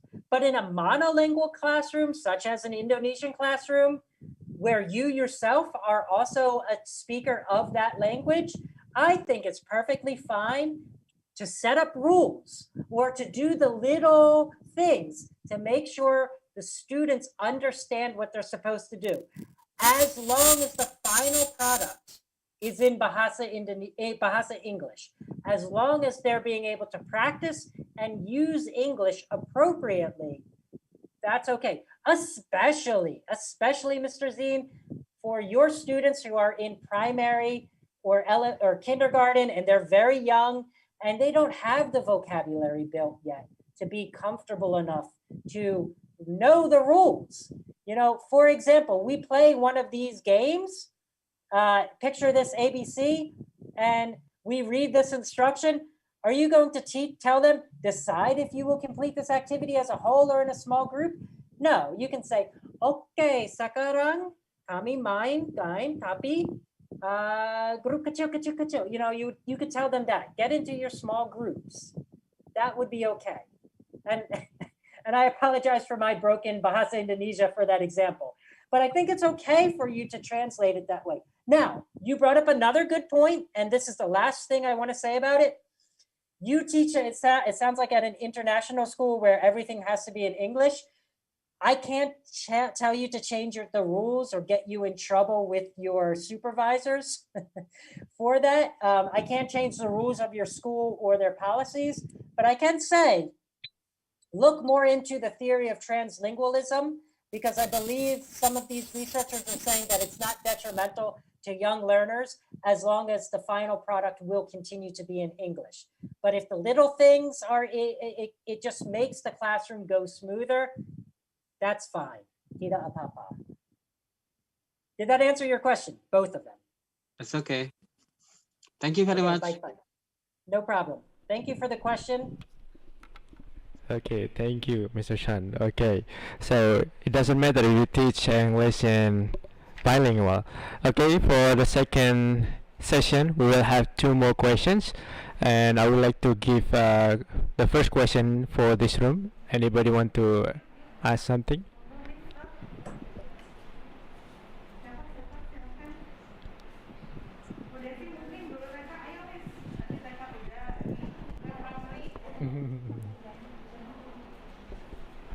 Primary teachers, come on. Okay, so I would like to give a chance for everyone in the Zoom meeting. You can raise your hand. Okay, Miss Daisy. Okay, hello, Miss Daisy. Hello, Mr. Tariq. Hello, can you hear my Miss Desi. voice, Mr. Tariq? Hello, Miss Daisy. Do you hear my voice? Yeah, hello. Yes, yeah, I can hear your voice. No voice. How about my voice? Oh Can you yeah, hear yeah. now? Okay. Okay, I hear it well. Time's Okay, yours. thank you so much. I'm so sorry I cannot turn on my camera because there is problem with my signal. I have to choose one of them, audio or camera. So is it right? It's okay for me to turn off my camera, Mr. Tariq? Yeah, that's fine, sir. That's fine, Miss Daisy. Okay. Thank you so much for Mr. Shan. My name is Daisy. I'm from primary school of SDII Alabidin Surakarta. And I'm very grateful to take my time joining and enjoying your presentation today, Mr. Thank you so much. That is so awesome. I would like to ask about a gap understanding or differentiation. It is such a nice class when the teacher can create fun and wonderful activities with the students in the class, especially in English class, right? And I think all of the teachers in the world dream about it or hope about it. But there is always a gap understanding among the students, I mean, in the class to understand and to learn the material, Mr. So, however the teachers try to create the fun activities, there will be always some students that are hard to get the point of the material, because I think that is because of the differentiation in the class, especially in English class. So my question is, what is the wise solution for those students? Just let them at least feeling happy in the class, it's okay? Or just we need to create different activities for them because they are hard to understand the material, because there is gap understanding between some students and the other. Thank you, Mr. Shan. Desi, you bring up a very good question. And this is a situation that we're going to encounter when you have classrooms that do not separate the students based on their language ability in terms of if they're a level 1, a level 2, level 3, based on students who tend to be able to grasp material faster than other students. And this happens to me too, here in Indonesia, especially. You have that gap understanding. I have two, you brought up a couple points. I have, and one of the points is that you brought up is the same point I would have is, yes, you can differentiate instruction by creating different activities that would be useful for the different ability. This requires you to know your students a little bit. So maybe the first month that you're working with students, you can figure out, okay, who is my level 1 student, my level 2 student, and my level 3 student. And you can have different activities that would go for your level 1, your 2, and your 3 in your classroom. And you can do, I'm not sure if you're familiar, Desi, with the term jigsaw, but you could have a jigsaw activity where the level 1, 2, and 3 are all working in their small groups, but then they have to mix with each other about different information. So that way the gap can be filled. That would be one way to do it, as you mentioned, differentiating your instruction. And that requires you, of course, the challenge is to know your student and to make extra material. The other way you could address this gap is if you know your students that are level 1, maybe 2, and 3, and have them pair up together. Put the level 1 with the level 3 student. So that way they can, the level 1 student can teach the level 3 student or vice versa, depending on the ability. Have the student that's lower level and the higher level student work with each other. Or you can also, like I said, in the differentiated instruction, all the high level students, mid-level students, and low-level students can work on a different worksheet together that still accomplishes the same task at the end, but you've differentiated it to make it more comprehensible for the ability. Does that help you, Bessie? Yeah. Is it better for us to differentiate only for the instruction, or maybe how to get the result of the students? We have to differentiate all, or just instruction of the activity in the class? Which one is better? It really depends on the particular activity in mind, and it depends on the class and what your end goal is. So I would do a mix of everything. That's what I would do, because you have to imagine you're going to be with these students for a lot of time. You have your students for a whole year, and you don't want to keep doing the same thing because repetition gets boring. So you want to change it up. So yeah, sometimes you could just change the instruction, but do the same activity.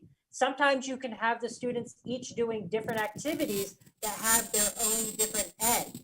And maybe if you take a look, for example, in the activities here, you can find something that's level 1, level 2, and level 3, and you can say, okay, well, my level 1 activity about farm animal, I will have them do something from here.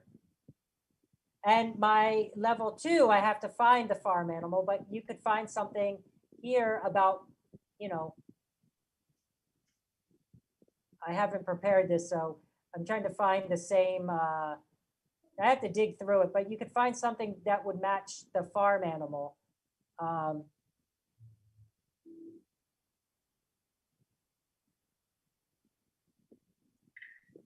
Okay, maybe this one doesn't work. So the example I was about to show, is it going to work here?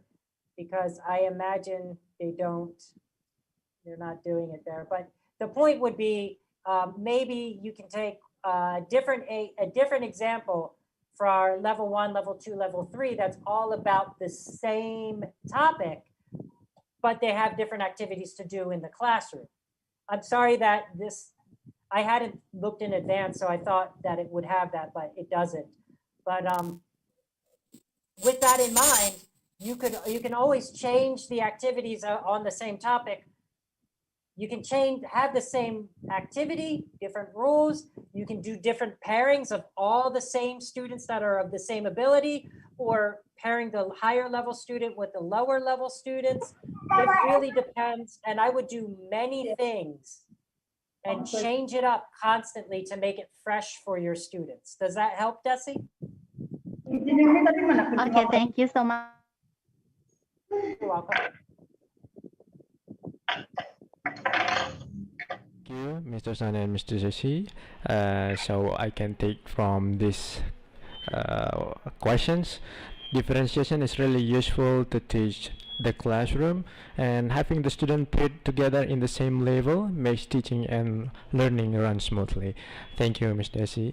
And we will have one more questions only for everyone in the Mr. Zoom Chan. meeting. We have Thank you. Miss Enda. Okay, anytime, Ms. Desi. We have Miss Enda Aprilia. You want to ask something? It's time Yes. for you to ask. Hello.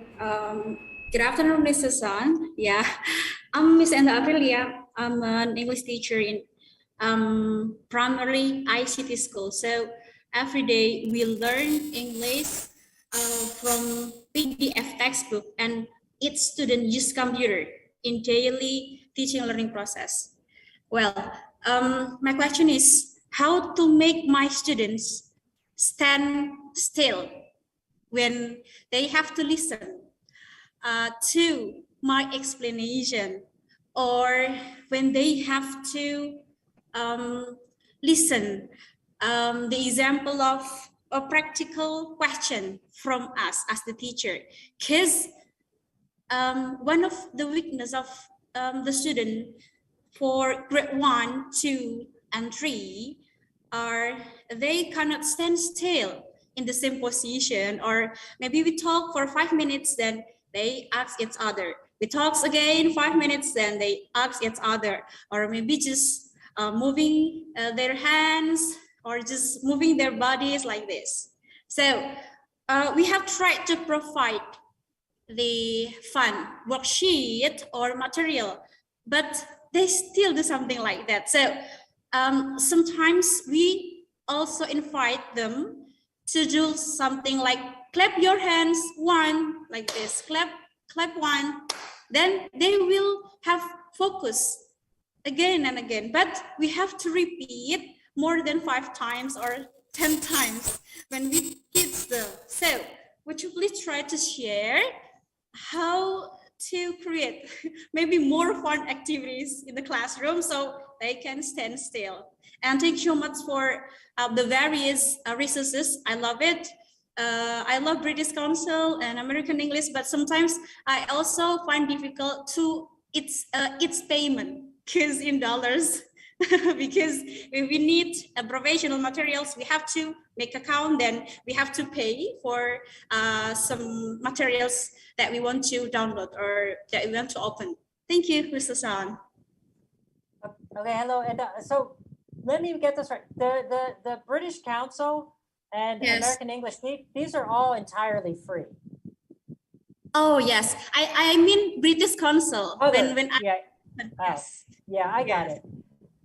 Yeah, I mean, everything here should be entirely free. That's why I talk about it. But I'm not trying to talk about that point. I just wanted to iterate that.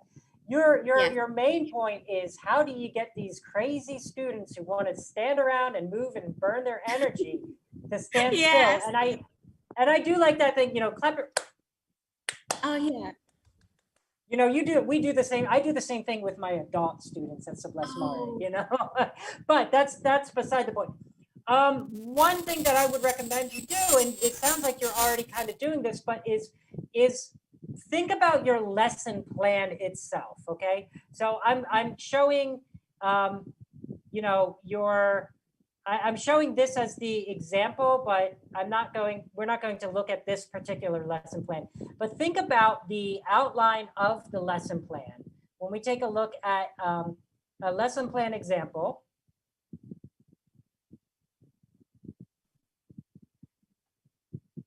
think about how you break down each thing in the procedure. So this is what I would do. I would make sure one lesson is high energy, followed by a low energy lesson.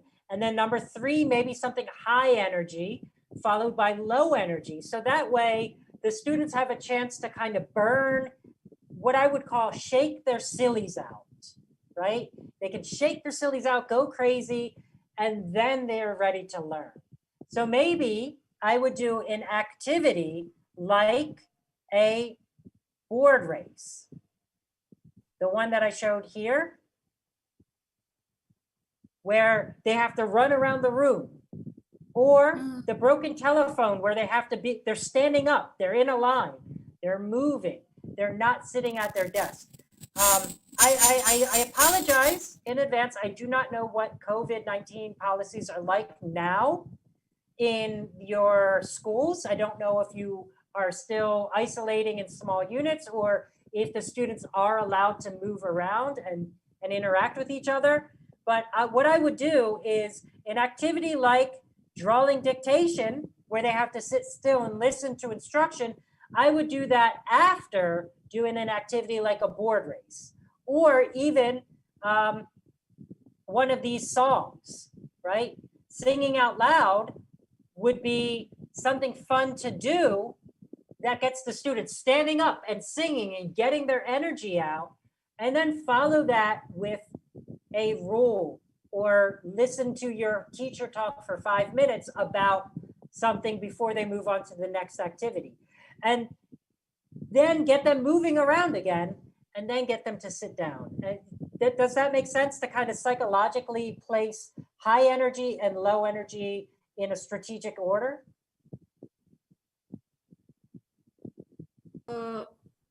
Yeah.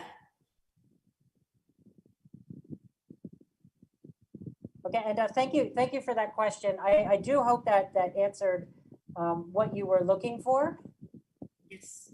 Yes. Thank you, Mrs. I got the point. I have to from the higher energy that I have to do to them, and followed by the lower, then maybe a higher again, and a little short claps, and it's okay. Okay, got it now. Thank you. And you know, and honestly, you can do it that way. I would recommend doing it that way, but also have a couple of quick activities, like you could, like again, these songs, you know, something quick that they can sing along to, or like a dance or something that you can quickly have prepared on your computer, ready to go in your classroom, because maybe they're not replying exactly at the moment you want after a high energy. Maybe the high energy activity wasn't enough to burn off their silliness. So you can have another quick activity, like a 2-minute song that they can sing, and then that can transition. So have something prepared always that can burn them. You know, of course, the clap is always a quick one to get them down as well. But like you said, maybe it stops being effective the 100th time you've done it. So have something new. Yes, sir. Thank you again. Yeah, no problem. Thank you again, Enda, for that question. Yes. And thank you to everybody who asked the question. I think everybody's question has been very valuable. And I really hope I answered the question to your liking and satisfaction as well. I apologize, Mama Off. Fellow, it did not meet your expectations for anybody who asked the question. Okay, thank you so much, Miss and Aprilia, and also Mr. Chan. So we can take that lesson plan is one way to set us for teaching and learning in our classroom to be well prepared in the classroom. Okay, ladies and gentlemen, we finally come to the end of this workshop. Before we close this workshop, I would like to give a chance to Mr. San to give us some suggestion, or what should we do after joining this workshop.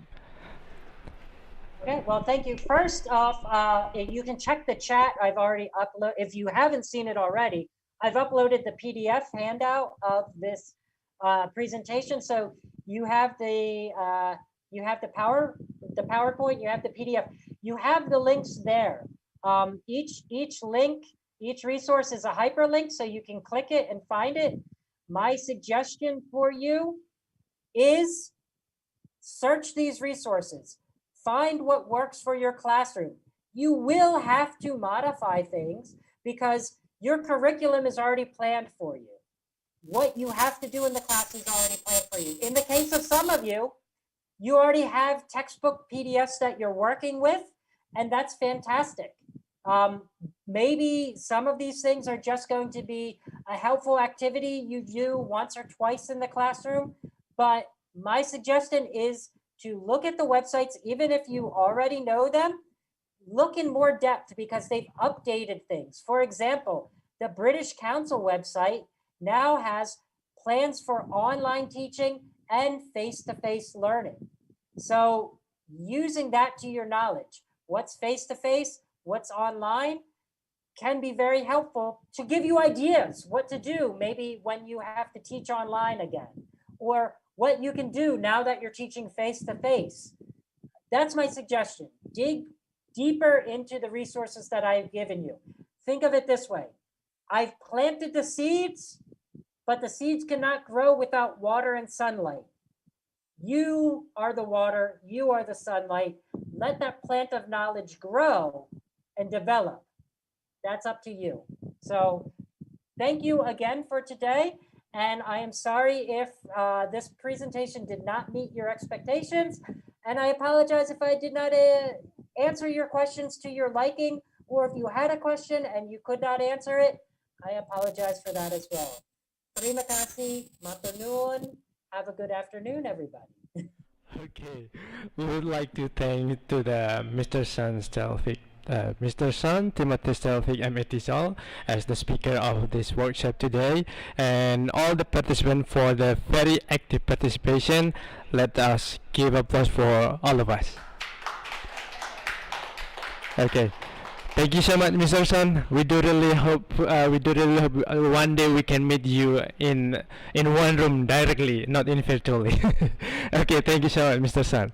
Okay, that's all for the workshop today. And after this, I'm going to give a time to the Master of Ceremony for Miss Ida. Thank you so much. I do apologize if I have a mistake to you. And Assalamualaikum warahmatullahi wabarakatuh.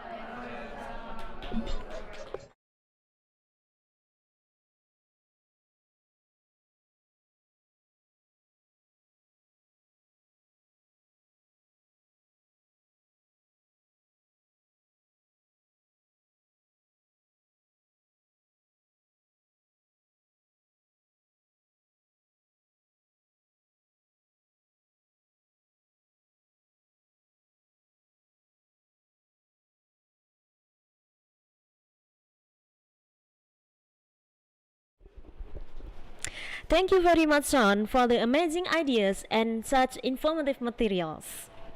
I'm sure that actually I really like when you said about vocabulary game. I'm sure the teachers are as happy and as enlightened as I am. Also for Mr. Thor, who has led the Q&A session. Thank you, sir. Ladies and gentlemen, please give a big round of applause for Sean and us. Okay, thank you. We are very lucky to have this workshop session with him. Hopefully, we can implement the ideas in our classroom. Thank you, Sean. Have a nice day. Alright, we are almost at the end of our agenda today. Before we end the session, Miss Mia will inform several important things related to our workshop session next week. Miss Mia, time is yours.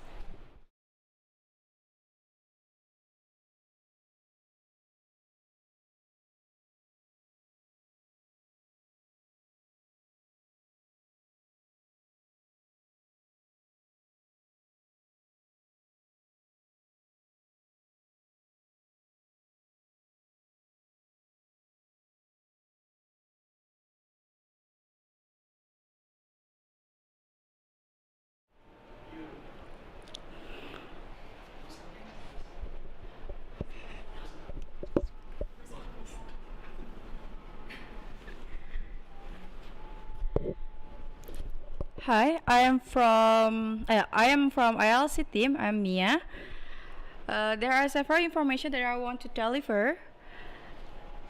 The first is we will provide certificate for today's workshop. So please fill the exit ticket of today's workshop, and the link have been delivered to the group. And then the second, this is for the assignment for next week activity. That is, you should make a lesson plan for your class, and what you have to do next is to upload it in the G Drive and then present it next week. And for next week agenda, we will going to gather together again in this school for SDII teachers from outside Solo. You should go to SDII Surakarta again, and then for TKII teachers, you will gather together in TKII Surakarta and present your lesson plan in TKII Surakarta. And then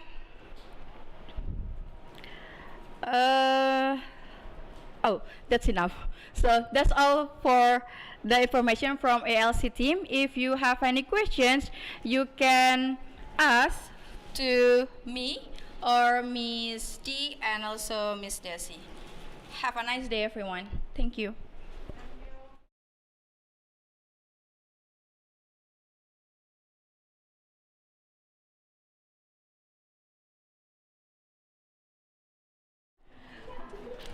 Thank you, Miss Mia, for the information. For further information, you can contact the ALC team, Miss D, Miss Mia, or Miss Desi about the assignment. Well, it's the end of our session. We do hope you gain a lot of knowledge from the workshop. Let's end our agenda by reciting Hamdalah and the Kafaratul Majlis Doa together. Alhamdulillahirabbil alamin. Subhanakallahumma wa bihamdika asyhadu an la ilaha illa anta astaghfiruka wa atubu ilaik. I am Ida. Thank you all for coming. Wassalamualaikum warahmatullahi wabarakatuh. Waalaikumsalam.